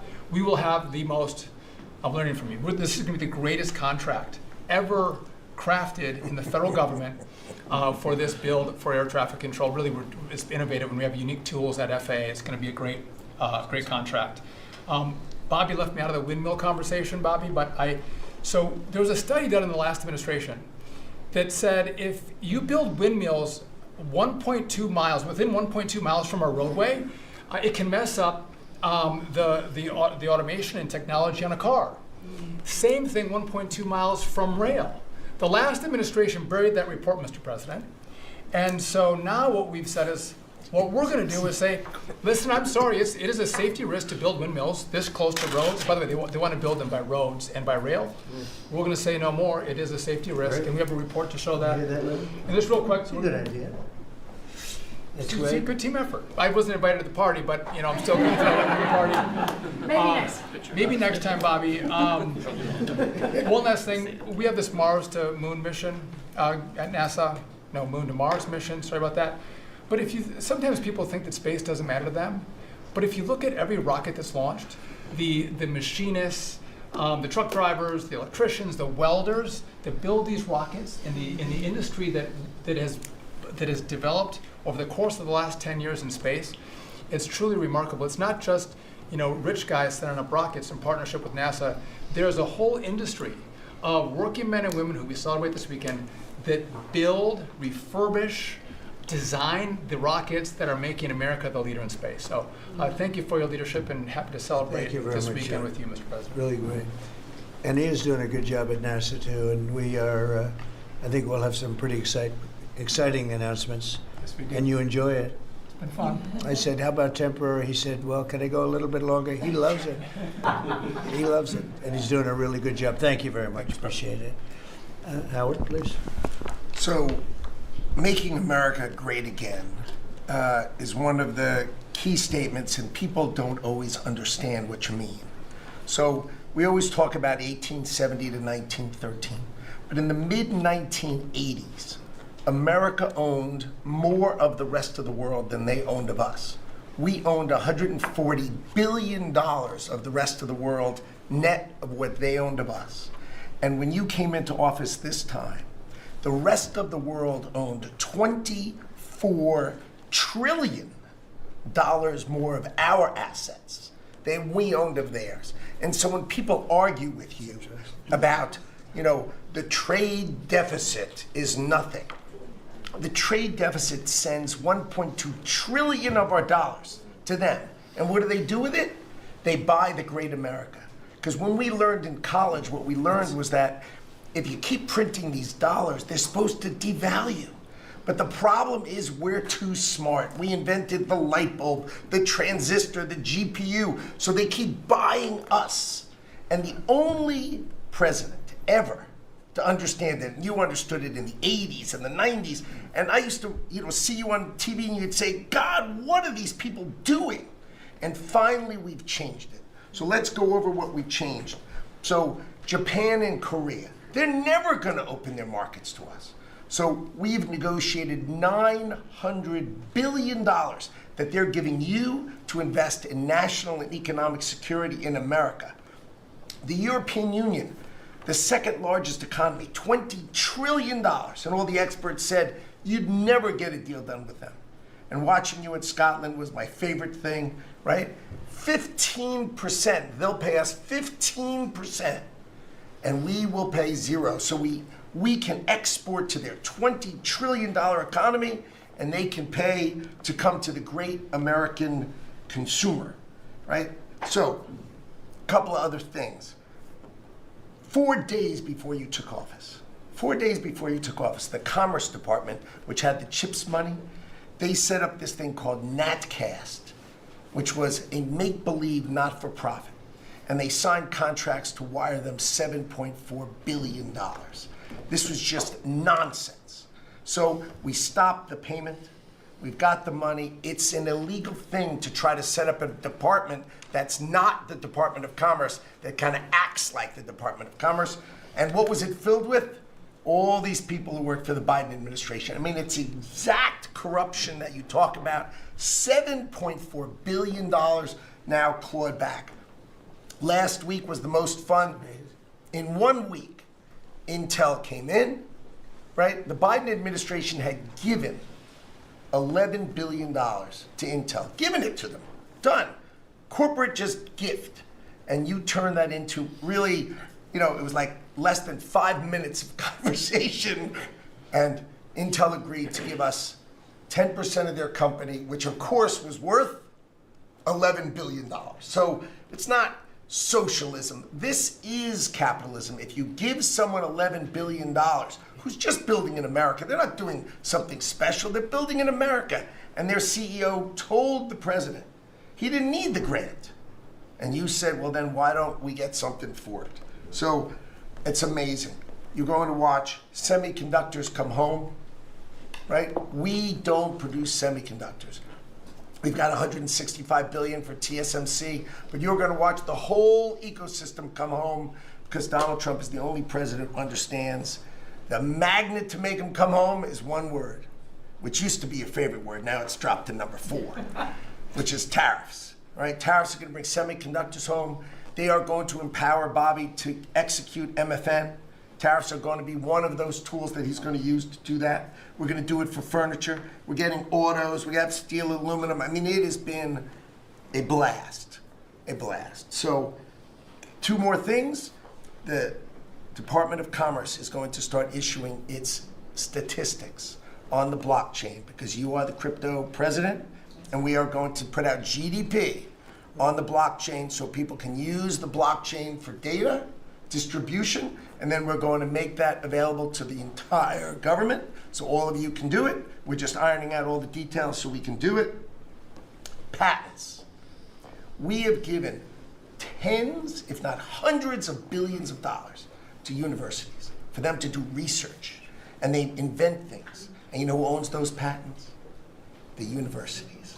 So we are going to make a deal with them all, which is if we give them the money, don't you think it's fair that the United States of America and the taxpayers who funded it get a piece of that, right? So we wrote a letter to Harvard, so Linda and I working together. I mean, it's so much fun to work with everybody here. I mean, we just have a blast, you know, because Linda's hitting Harvard and she says, what can we do? And now we send them a patent letter and we'll hit them again. So we're having fun together. This is the greatest cabinet working for the greatest president, and I just want to say thank you. I'm having the time of my life working for you, Mr. President. Thank you. That was very well stated, wasn't it? Some things people don't think of too much. Thank you very much. Great job. Pete? Sure. Well, amen to what Howard said. And I would just say, heading into Labor Day from the American military, sir, we happen to be the largest employer in America. We like to think we have a different form of employees. Yeah. Who need to be the toughest and the strongest and the most well-trained and the most lethal. And under the previous administration, and for decades, frankly, it was social justice, it was political correctness, it was divisive ideologies seeping into the ranks and changing how well we do our job. No more. Now it is only merit-based, gender-neutral, colorblind. The best of the best from the top to the bottom. That's our expectation. And sir, you've enabled that. So from the troops directly, which they ask me to say all the time, thank you for your leadership, for your boldness, for your clarity, for common sense, for providing a shield for the rest of us to put America first and to apply peace through strength. We're in the strength business. That's our job, is to stand behind everybody here and alongside John in everything they do to keep the country safe. And the world is noticing. And I wish everybody could. There were 2 meetings yesterday that I think tell the story. One was, because today happens to be the 4-year anniversary of what happened in Abbey Gate in Afghanistan. Mr. President, you had the families in, who you've met with multiple times, who when the cameras were on and not on acknowledged, sir, you were the only one that gave them a proper greeting, that recognized what they gave their sons and daughters in the debacle that was the withdrawal in Afghanistan, that we will bring accountability for at the Defense Department through our investigation. That's good. But at the same time, the world sadly took notice. Whether it was Israel, whether it was Ukraine, those wars never would have started if you were president. Instead, they looked at the foolishness of Joe Biden. Under your military, your Pentagon, we are restoring deterrence. Whether it's Midnight Hammer and those beautiful B-2s, 37 hours straight, whether it's counter-drug operations in our own hemisphere, whether it's the border, working with Christie and the national security team, whether it's LA, whether it's Washington, D.C., you name it, whether it's Europe. Our allies paying 5%, now our allies in the Indo-Pacific stepping up to do the same. That's a recognition that American leadership is here. And then in the second meeting, we were talking about what we're doing in DC, and Pam's taking the lead. I have to say, just pause for a second. When I look around this table, yes, there's a national security team of Steve Witkoff and John and Scott and Howard and the vice president and Susie and Christy and Tulsi, but to every person here, we work together on a daily basis. And if you call me and I call you, if the answer is yes, how do we do it together? I think that's exceptional. It's what the American people deserve, and you've demanded that, sir. So I very much appreciate it. In that meeting on DC, I started my sentence by saying, the Department of Defense. To which you said, that just doesn't sound right. So maybe next time we're here, my card will read Department of War. We'll see. But it's not, here's the thing, here's what people miss. It's not just about words. It's about the warrior ethos. It's about what the department is supposed to do. George Washington started the Department of War because he wanted us to win our wars. Our founders didn't want endless foreign entanglements. They didn't want endless contingencies and deployments. They wanted an empowered military that was, the handcuffs were taken off to fight to win, and then bring those troops home. So my platoon in Guantanamo Bay, our motto was, those who long for peace must declare for war, we must prepare for war. We don't want war, we don't seek it. You are the peace president, sir. Because we are strong, our enemies know what we will do. And so whether it's Secretary of War or Secretary of Defense, that warrior ethos is changing. We're going back to basics. Our drill instructors can be drill instructors again, sir. So from the minute of the tactical of standards to the strategic of B-2 bombers, we're focused on what matters. Had a meeting yesterday on Golden Dome for America, which is on track to deliver strategically for the American people. Munitions, and the Deputy Secretary making sure our stockpiles are overflowing. That's our job. I'm an honor to be a part of it, sir. Thank you for your leadership. That's great. I think I like Department of War better, but we'll make that decision, right? But you've been great. Thank you very much, sir. So Marco, go ahead. Well, Mr. President, first of all, everyone's made this comment already and needs to be echoed again. You were elected as the President of Working Americans, and that's why this Labor Day is so meaningful. For me personally, this is the most meaningful Labor Day of my life as someone with 4 jobs. And so,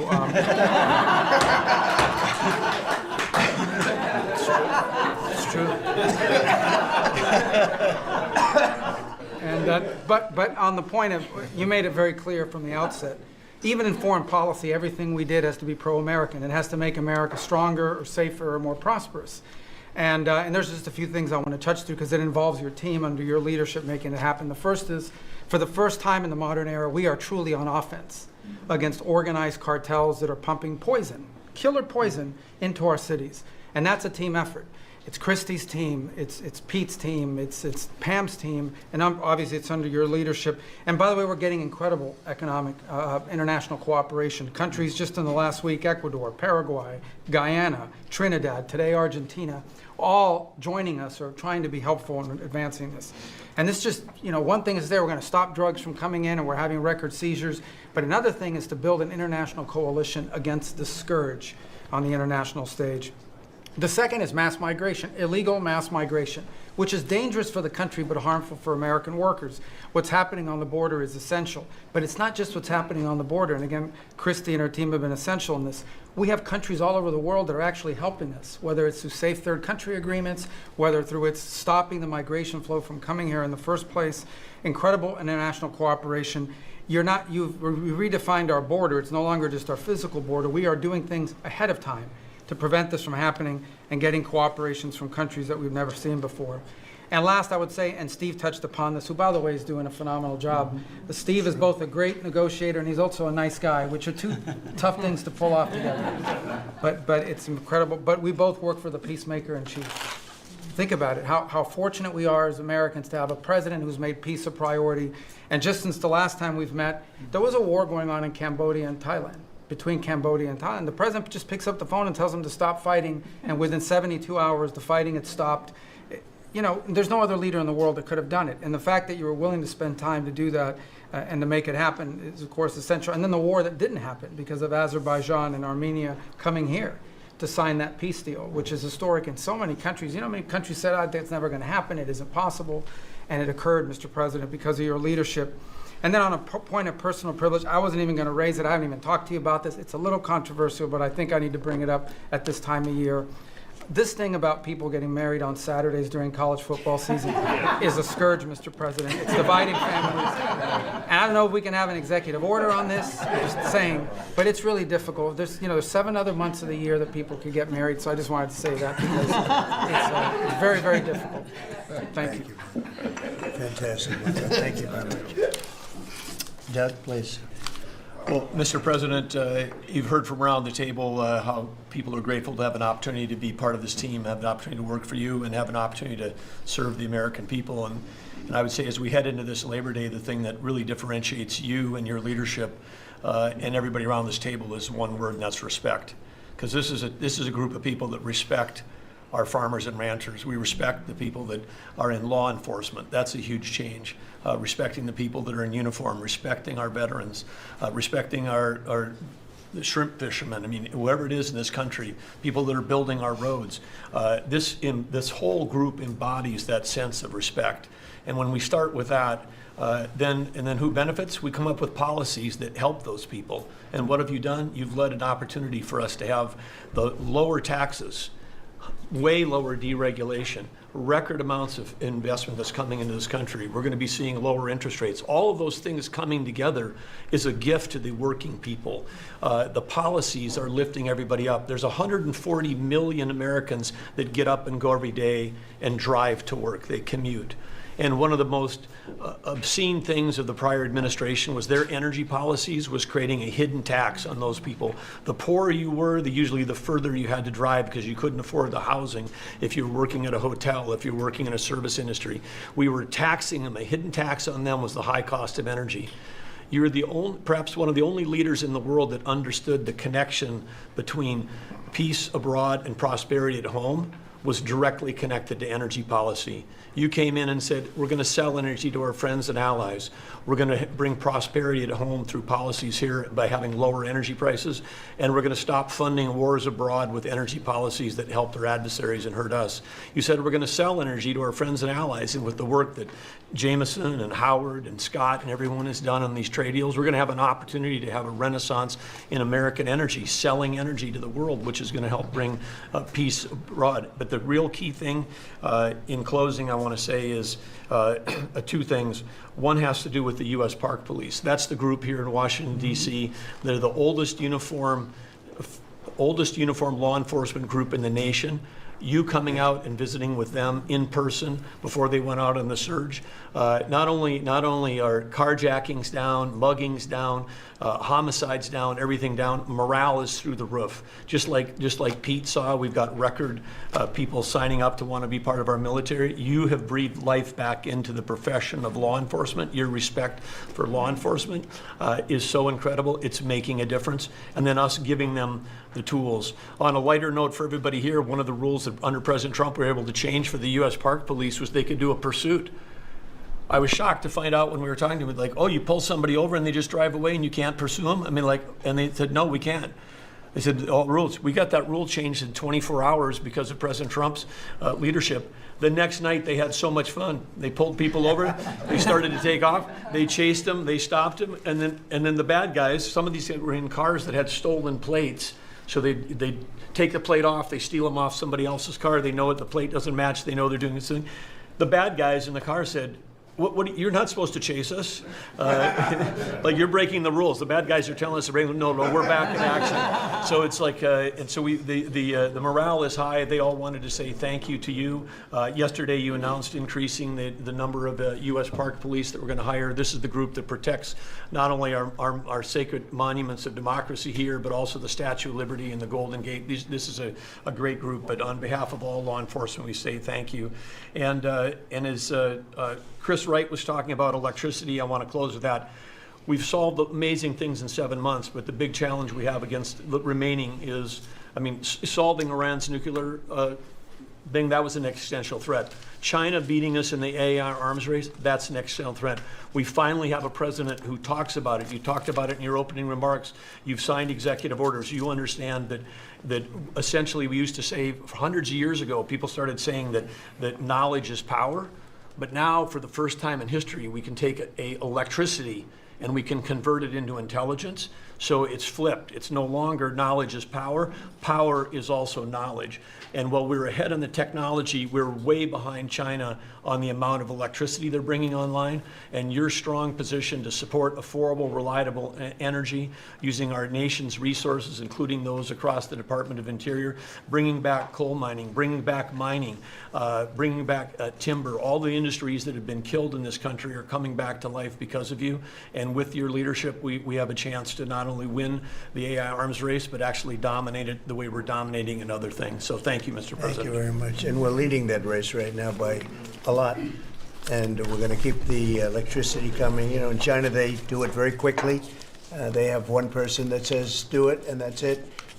But essentially, we have one person that says, do it. And we've given that order, and the job they've done has been amazing. And I want to thank again, Lee, what you're doing in that regard is so important. And the rapidity, just as fast as them, because it's a question of a week versus a day, and that's not going to make the difference. But you've done fantastically, and Doug and Chris, amazing job. So we've done this for a little while now. I don't think you've ever seen anything like it, and you know, I think Sean was right. These guys that are holding these up, if you ever try holding your hand out for 2 hours, that's a long time. These are pretty strong characters. You've been doing that a long time, I guess. Congratulations. Are you getting tired? Are you getting tired? I'm looking at these guys. They look like they have no problem. It's amazing, actually. It's, I think they would have beaten you guys in the test. So I want to thank you. If you want, you know, it's been a long time. If you want, we could go in and we can call it a day. And feel free then to ask some of the questions here. Look, I believe in very open, you know, we want to be open, above board. We want to be honest with the media. I wish the media was totally honest with us, but I think they're getting better, to be honest with you. And so we'll see. But if you want to take a few questions, you really want to do. On a serious note, when it comes to Fed Governor Lisa Cook, her lawyer has said that they're going to be filing a lawsuit challenging this legal action. What is your response? Are you prepared for a legal fight? And then a little bit Oh, more sure, always. You always have legal fights. Look, I had a legal fight that went on for years with crooked people, with very horrible people, people that have been found out now between John Ratcliffe and Tulsi and Pam, and I mean, the things that we found out, of course. It's a very, very sad group of people. But no, she seems to have had an infraction, and she can't have an infraction, and especially that infraction because she's in charge of, if you think about it, mortgages, and we need people that are 100% above board, and it doesn't seem like she was. Yeah, please. Mr. President, first, I would love to ask you a serious question, but I have to tell you the biggest pop culture news of the year broke while we were in this cabinet meeting. Travis Kelce and Taylor Swift are engaged, and the world wants your reaction, sir. Well, I wish him a lot of luck. No, I think it's. I think he's a great player. I think he's a great guy, and I think that she's a terrific person. So I wish them a lot of luck. On a serious note, Mr. President, in May, Secretary Rubio said that they were aggressively removing visas of Chinese students. Yesterday, you said you wanted to allow 600,000 Chinese students to study in the United States. Could you and the Secretary clarify what is the policy on Chinese students in the United States? Well, we think we're, you know, look, we're getting along very well with China. And I'm getting along very well with President Xi. I think it's very insulting to say students can't come here because they'll go out, they'll start building schools, and they'll be able to survive it. But I like that their students come here. I like that other countries' students come here. And you know what would happen if they didn't? Our college system would go to hell very quickly. You'd have, and it wouldn't be the top colleges. It would be colleges that struggle on the bottom. And you take out 300,000 or 600,000 students out of the system. I like having, and I told this to President Xi, that we're honored to have their students here. Now, with that, we check and we're careful and we see who's there, and Marco wants that. We spoke, we're in the same position. But we have a tremendous college system, the best in the world, nobody even close. That's why China sends them here. And you can call it an industry if you want, but you're talking about millions of people. And I'm honored to have the students from China come here. And we're just getting along very well with China. It's a different relationship than we had for years, where they took hundreds of billions of dollars, just sucked it right out of our country. They respect us again. I respect them. The relationship is very good. I think it's important that these are two very major powers, nuclear powers at that, but two very important powers. You know, when I get along with Putin, when I get along with President Xi, when I get along with these people, that's a good thing, not a bad thing. We're tough and we're smart and we're strong. We get along. It's a lot better than not getting along. You had somebody in here before. The war should have never started with Ukraine and Russia. It would have never started. And Putin said that himself. President Putin said that himself. So we want to see college students come in from countries. There are some countries that we can't necessarily say that. These are places that have ideologies that we can't live with. So there are some areas, some countries that we can't say that, but we're honored to have the students come here. Please. Yeah, please. Yesterday you said that within 2 to 3 weeks we would have a conclusive, pretty good conclusive end to the war in Gaza.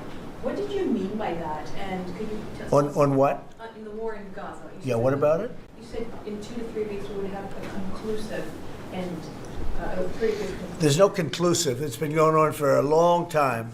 You're talking about, I guess if you really add it up, Steve, you're talking about thousands of years, okay? It's been going on there's nothing conclusive, but hopefully we're going to have things solved very quickly with regard to Gaza and also with regard to Ukraine and Russia. Mr. President, who are you considering for the replacement to nominate for Lisa Cook, and what economic background or history are you? Well, we have some very good people for that position, and I think we have some very good people. We're down to, I think I maybe in my own mind have somebody that I like, but I deal with Scott and I deal with Howard, and we're dealing with a lot of people actually that are going to be involved in that decision ultimately. It's a very important decision. As we see, I got a bad recommendation when I went with Jerome Too Late. You know, it's just, he's too late. His nickname is Too Late, costing us a lot of money. Hurting the housing. Our housing industry is good, but it could be phenomenal. Most of this country, in economic terms, has been phenomenal. We've never seen anything like it. Because of him and his high interest rates, the housing is less than it could be. We're going to get that straightened out very quickly. He gets out very quickly. Fortunately, he's been the wrong guy. Not a bad person, I don't think, but I do think he has motives, by the way. But I don't consider him. I've dealt with worse. But he hasn't done the job. The recommendation from a certain person was not a great recommendation. That person vouched for him, but we're doing a very careful study. We'll see what happens. Look, we just put a very good man in one position. We might switch him to the other. It's a longer term and pick somebody else, but we're very happy with the person we have in there. And we'll have a majority very shortly, so that'll be great. Once we have a majority, housing is going to swing, and it's going to be great. People are paying too high an interest rate. That's the only problem with housing. We have to get the rates down a little bit, and when we do, it's going to be a tremendous difference. The country is doing so well. It sort of blows through the fact that we have a man who's too late and not doing a very good job. Please, in blue. Mr. President, regarding crime in D.C., something that might help especially ladies is being able to carry. I know you talked about reciprocal carry. Would you like for that to apply here in Washington, D.C.? When you say carry, I assume you're talking about carry what we're talking about, right? In other words, carry a gun. Is that right? Would you like to carry a gun? I would like to, yes, sir. You'd feel a hell of a lot better, right? I absolutely. I agree with you 100%, okay? Okay, great. But I'll tell you, within another couple of weeks, it's hard to believe what's been accomplished in 12 days, but within another couple of weeks, you won't have to carry. You're not going to have to carry. You're going to be safe. People are safe now. The turn has gone fast. I knew it was going to go fast, but this turn has gone really fast. And within a month or two, this is going to be one of the safest places in the country. I have no doubt about it. And we'll do an extension. We'll work with Congress, or I could declare an emergency, but I don't think that's going to be necessary. We'll work with Congress. We're going to be working with Congress. I spoke with our great speaker, and I will be speaking to John Thune, and we're getting tremendous support from Congress, especially maybe here. Everybody wants to see our Capitol be great. could say be great again. You know, it's such a beautiful place, but if you have crime, nothing looks beautiful.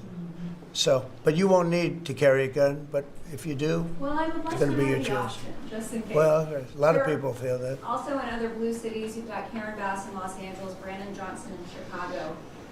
It seems to be very popular here, the fact that people can walk around, go to restaurants, shop, and Yeah. not have to worry about their safety. If blue city mayors oppose those efforts in their cities, do you anticipate the Democrat voters are going to take it out on them at these? I think so. I think that crime is going to be a big thing.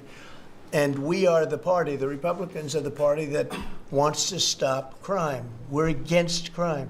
The Democrats like crime. I don't know why. I mean, we talk about common sense. I think I got elected on talking about common sense. The border, we have to have a wall. We don't want transgender for everybody. We don't, as I said before, we don't want to have men playing in women's sports. I mean, you see the difference. Weightlifting. Take a look at weightlifting. Take a look at long distance running, where a runner came in 5 hours and 14 minutes ahead of another runner, both champions. One male, one female. It's not fair. It's demeaning to women. It's so bad. But they have another one, and I think this is the beauty of them all: crime. They're against crime prevention. You can't do that. You can't do that. And I think to myself, I say, is there some game? You know, they're smart people. Is there anybody that could cheat like that in elections is smart, okay? And there's never been in history anybody that could cheat like that. They're smart. They're brilliant in many ways. I say, is there some trick to this? When they say, Trump is in Washington, D.C., stopping crime. He's a dictator. And people are being mugged like your brilliant associate here. I don't know how you're alive. I mean, based on that story, you got very lucky. You didn't just go, all he had to do is this, right? And, you know, it's pretty amazing. So we have something. I think we have two things. I think what Bobby was talking about with respect to drug prices is unbeatable. Nobody else could have done it but us.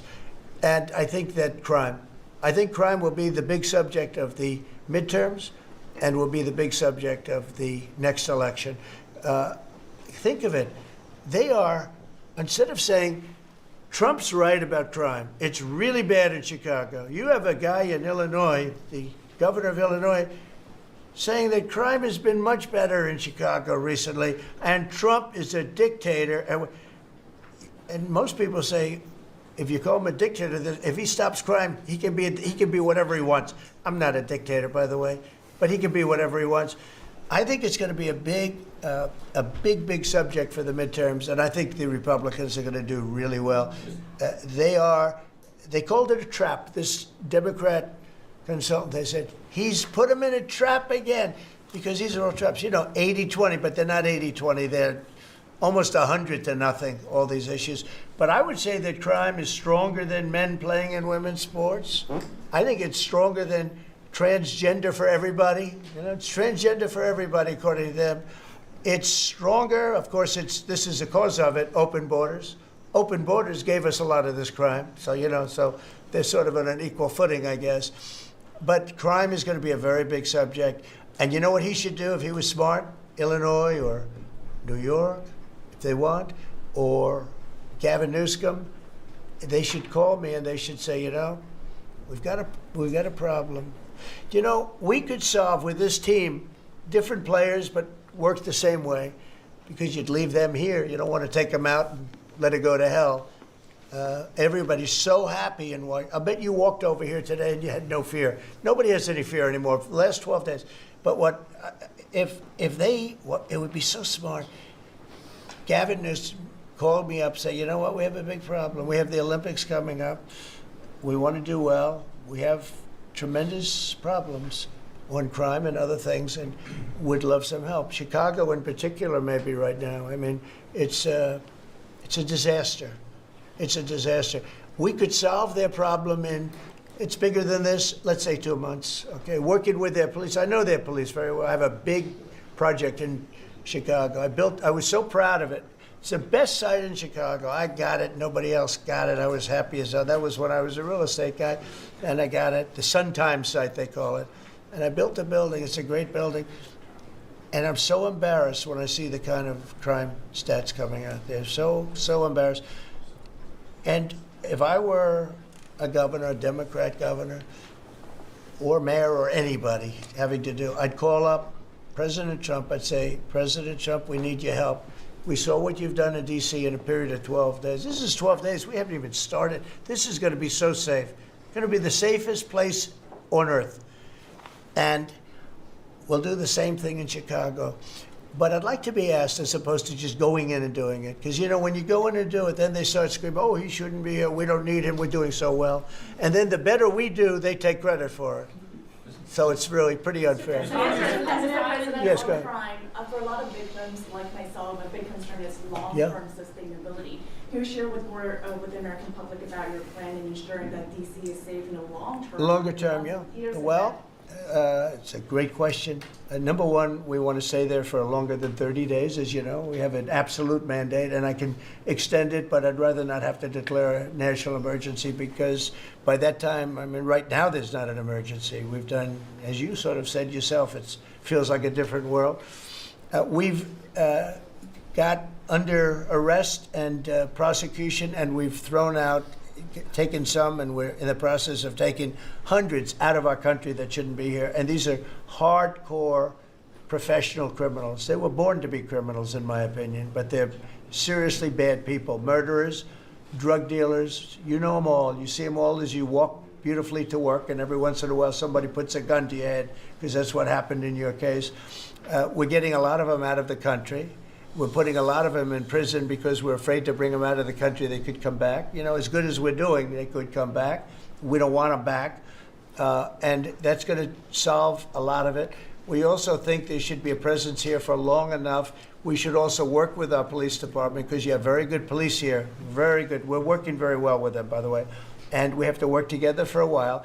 We have some people that are very tough and very strong. Working with the police, they're going to be able to handle it.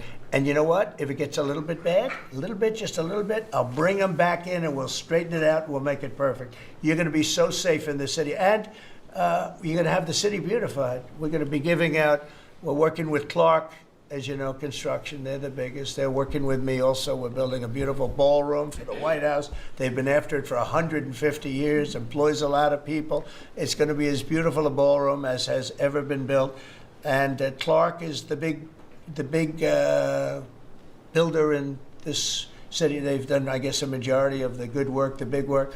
And we're working with them on the beautification, the fixing up of the roads, the fixing up of the medians, between the roads, so cars don't wrap into each other. They wrap into. I have one piece sitting on the ground for weeks. This was a year ago when I had to come in, unfortunately, for fake court cases. And I looked at the condition. We have it fixed up a lot right now. You know, the tents are removed and a lot of things have taken place. But I'd come into this city and I'd say, boy, does it look bad. The filth on the roads, the medians were broken and always laying down and nobody would fix them and all of that. Well, we're going to have new medians. We're going to have a nice topping put on the road. We're not going to rip the roads apart and start a construction project that lasts for 2.5 years as they rebuild the road, which they don't have to do. And we're going to have this place so beautiful. That's going to be a part of it. Now, the biggest part is crime, but it's also a part, you know, when you see a dirty city, it's like I told, I don't know, it became the #1 thing viral. I said my father is a smart guy, he's a great guy, he's a loving, wonderful father, but he could be a little on the tough side. He told me that, son, when you walk into a restaurant and you see a dirty, filthy door going into the restaurant, don't go there because the kitchen's dirty also. When they see a dirty Capitol, the rest of the world, they lose a lot of respect for our country. This Capitol is going to be so beautiful. We're going to have new poles, new lights, new fences. It's stuff that, when you add it up, it's money, but it's peanuts compared to what we're talking about. And we're also going to have great safety. Mr. President, I wanted to ask you on crime and also a question on foreign policy that maybe other officials can weigh into. And on crime, Iris shared her story, and you mentioned, you know, about people going to That was dinner. a terrible story. Because I'm just amazed she's here. When the gun is, Pam, when the gun is put to the head, did they ever capture these people, by the way? I kept calling, but I haven't heard back about this guy. It'd be really great if you could maybe give the information. She's very good at capturing people, you know? She's very good. If you could give that information to Pam, would be great. Would you do that? Yes. All right. Wouldn't, you'd love to see them. I would assume you'd like to see them captured. sure. You can't, you just Been waiting can't. for years. Yeah, take a good look at that. So, Go ahead, so just go ahead. Just a few weeks ago, I was out to dinner with my husband, and then, we're taking the metro back, and then we get attacked on the metro. They're throwing things, some teenagers, like throwing liquid at us. Oh, they're throwing things. They throw, how about where they chop down the granite curbs and the concrete curbs, but the granite curbs so expensive. Those granite curbs, nobody uses them because they're so expensive. And you see a guy chopping them and handing out big chunks of them like a brick because they couldn't get in because people were stopping them from walking out. A little bit unusual when you're walking with a bag of bricks. Generally speaking, Sean, that's not a good sign. Right? That's not a good sign. But they now come in with hammers. They can disguise a hammer, and they start pounding the concrete and the granite, and they hand out chunks. And those people take those chunks and start throwing them at cops, or they stand on the top of bridges and they drop them down into the windshield of your car, and you get killed running into a light pole. It's those days are over. I wanted to ask you, Governor Hochul, Kathy Hochul, said that she spoke to you on the phone, and you said you might send National Guard troops to New York. You mentioned that. So will you? I'd love to do it. If she'd like, I get along with Kathy. If she'd like to do that, I would do it. See, look, New York has difficulty like other, and I don't want to make this I want to make this like friendly, but the places we're talking about happen to be virtually all Democrat run. Now, take a look at your 25 places that are most troubled. Everyone, except maybe one, and it's way back in number 24 or 25, but essentially 25 out of 25 are run by Democrats, and cashless bail was a disaster. When they did that, and I believe it was instituted first in New York, but when they did cashless bail, that was a tragedy for this, because that's when it really started getting bad.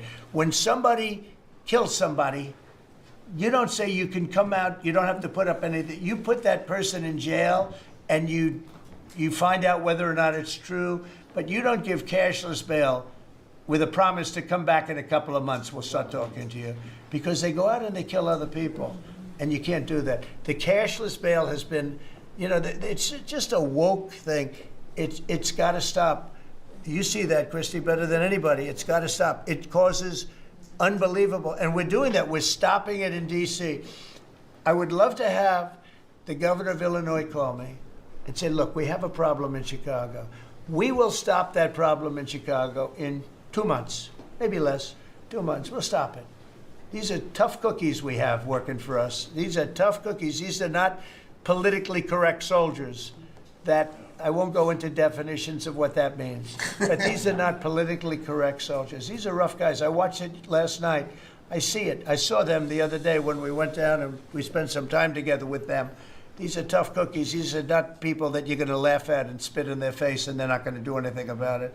And these people, they're afraid. These gang members who are bad people too. These are bad. These are just bad people. Ours are bad, but they're bad in a good sense, right? You don't understand that, Scott? And we can solve Chicago in 2 months. Now, then, as per your statement before, we have to keep it going, and we'll be able to keep it going. The first thing you have to do is get it down. We are very close to being in that position in D.C., and within a month, we will be, within a month from when we started, which is quicker than I thought.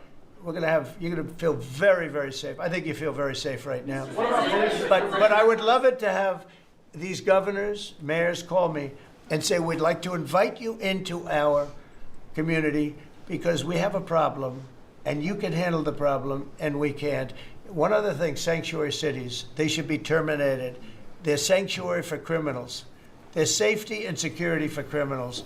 They are very, very bad. And all of these places have big sanctuary cities, and all they're doing is protecting criminals. Okay. About Lisa Cook.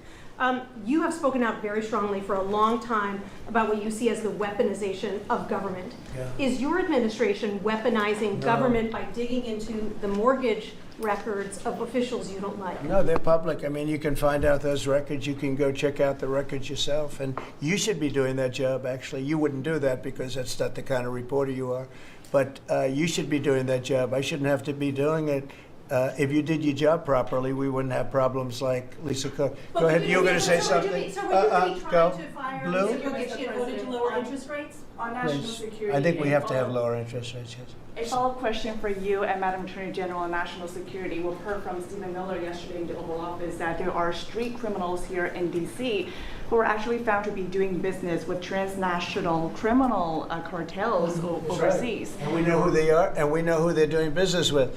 And we're arresting the people, very strongly arresting, and we're keeping them there because, you know, your laws here make it very difficult. And one of the other laws we're trying to get done, because you have 14-year-old kids that are just as tough as a 25-year-old kid, just as dangerous, and they carry the same gun. And we have to make a provision where they're treated like older people, because these are seriously tough, bad. They're children, but they're criminals, and they're really bad criminals.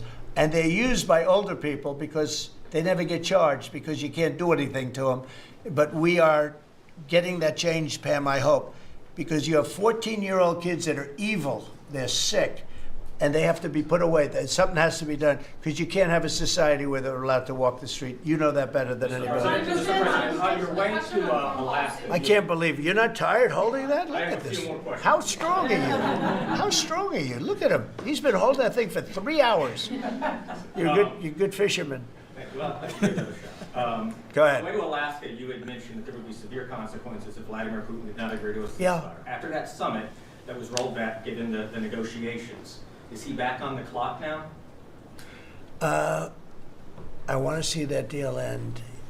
It's very serious what I have in mind if I have to do it, but I want to see it end. I think that in many ways he's there. Sometimes he'll be there and Zelensky won't be there.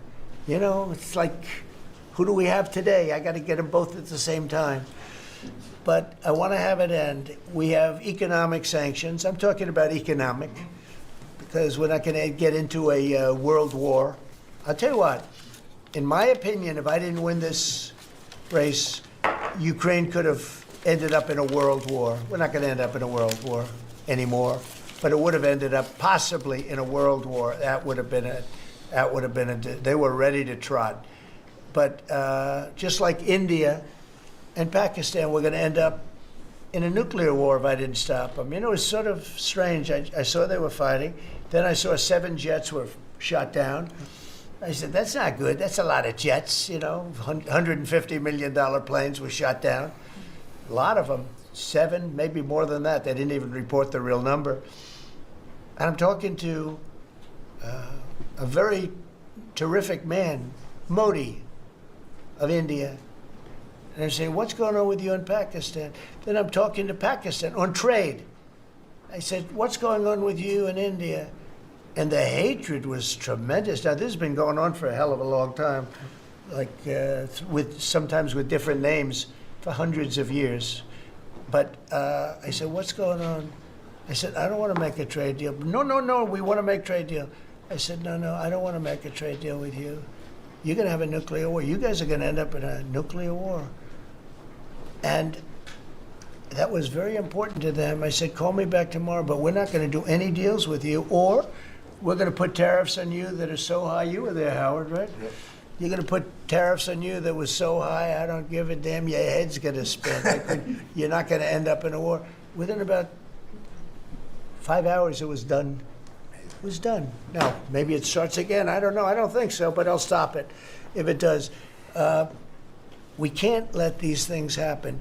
The Russia-Ukraine situation, last week, 7,012 soldiers, 7,012 soldiers died. They were Russian, they were Ukrainian, they weren't American, so a lot of people would say, what do you care? They're not American. I care. They're 12,000 over the last couple of weeks, over 12,000 people died like in 2 weeks. You know, we're talking about crime where somebody's killed here or somebody. Think of it. You have your son leaving Russia, leaving Ukraine, their little house, wherever they live with their parents. They're waving goodbye, just like our parents would wave goodbye. And they're waving goodbye, son. And then a week later, his head's blown off in a stupid war by a drone, a whole new form of military problem. So, no, I'd like it to stop. I want to get it to stop. And it will not be a world war, but it'll be an economic war. And an economic war is going to be bad. And it's going to be bad for Russia, and I don't want that. Now, I have to also see, because not everybody, you know, Zelensky's not exactly innocent either, okay? You know, it takes two people to tango. And I say it all the time. You got to get them together. I get along with Zelensky now, but we have a much different relationship because now we're not paying any money to Ukraine. You know, stop that. We're paying money to ourselves. What's happening is NATO is buying all of the equipment and paying in full. But even with that, forget about that. I want to get it stopped because it's a lot of lives that are being lost. Every week it's 7,000, 5,000, 6,000. I get the reports and I see battlefields. I'd rather not see them. And you know, you read about Gettysburg. You read about Gettysburg and you see, you know, those 600,000 people, but in that war in particular was really bad, like 150,000 or something, just dead body. I'm seeing the same. I see pictures. I see satellite pictures of heads over here, arms over here, legs over here. And this is like a modern age. It's no different than the worst wars that I've ever seen. And if I can stop it because I have a certain power or a certain relationship, I had a very good relationship with President Putin. Very, very good. That's a positive thing again. And I think I'm probably the only, Steve Witkoff would tell you I'm the only one that can solve it. I don't know. You've told me that a few times, unless you were saying that just to build up my ego, but it's not really. I have no ego when it comes to this stuff. I just want to see it stop. Thousands of young people, mostly young people, are dying every single week. If I can save that by doing sanctions or by just being me, or by using a very strong tariff system that's very costly to Russia or Ukraine or whoever we have, you know. But I stopped 7 wars, and 3 of those wars were going on for more than 30 years. You know, if you look at Congo, if you look at, just look at any of them, almost all of them were going on for an extended period of time. Now, interestingly, one had just started. It was 2 days old, and you know that one. And we did that one when we were in Scotland negotiating. It was 2 days up, but there were 2,000 dead bodies laying on the border, and I got that one stopped too. And I'm very honored by that, but the one that I thought would be the easiest is turning out to be the hardest. That's President Putin and President Zelensky, but I think I'll get it done. Why do you think that is? Why is it harder than you thought it would be? You never know. It's war. Can you stop the With war, you never know, right? War's very tricky, very horrible. But with war, you never know. Things change. People go into war, think they're going to win the war, and then they get their asses kicked. And they lose their country, and they lose millions of lives. Nobody goes into a war thinking they're going to lose. They go in. I'm sure that Ukraine thought they were going to win. It's going to be, you know, we're going to win. You're going to beat somebody that's 15 times your size. Biden shouldn't have let that happen. Biden shouldn't have. I mean, the man was grossly incompetent. He should have never been there. That would have never happened. But you don't go into a war that's 15 times your size. Do you think The Say it. Fed just put out a statement saying that Lisa Cook has indicated through a personal attorney that she'll promptly challenge this action in court, seek a judicial decision that would confirm her ability to continue. That's all right, whatever it is. It says the Fed will abide by any court decision. Thank you very much for reading abide that. by a court decision. I abide by the court, yeah. I abide by the court. Yes, please. That's enough. That's enough. Mr. Go ahead. President, what other companies are you thinking about taking stake in? Well, you know, we didn't take a stake in the sense that it was reported. Everyone said, I bought a stake in Intel. No, I got it for free. I said I was with is that correct statement? Howard was there. Absolutely correct. Scott knew all about it. They came in, a man was charged with something by a very good person. Senator Cotton made some statements about the gentleman that was running Intel. When he came in, and I said some rough things about him, I said, I'm not happy with it, and they called, and he was very devastated at what I said. I said he should immediately resign. And he came to see me, and I was very impressed by him, actually. And he made a mistake, or factors happened where something like this could have taken place. And in the meantime, his board was staying by him.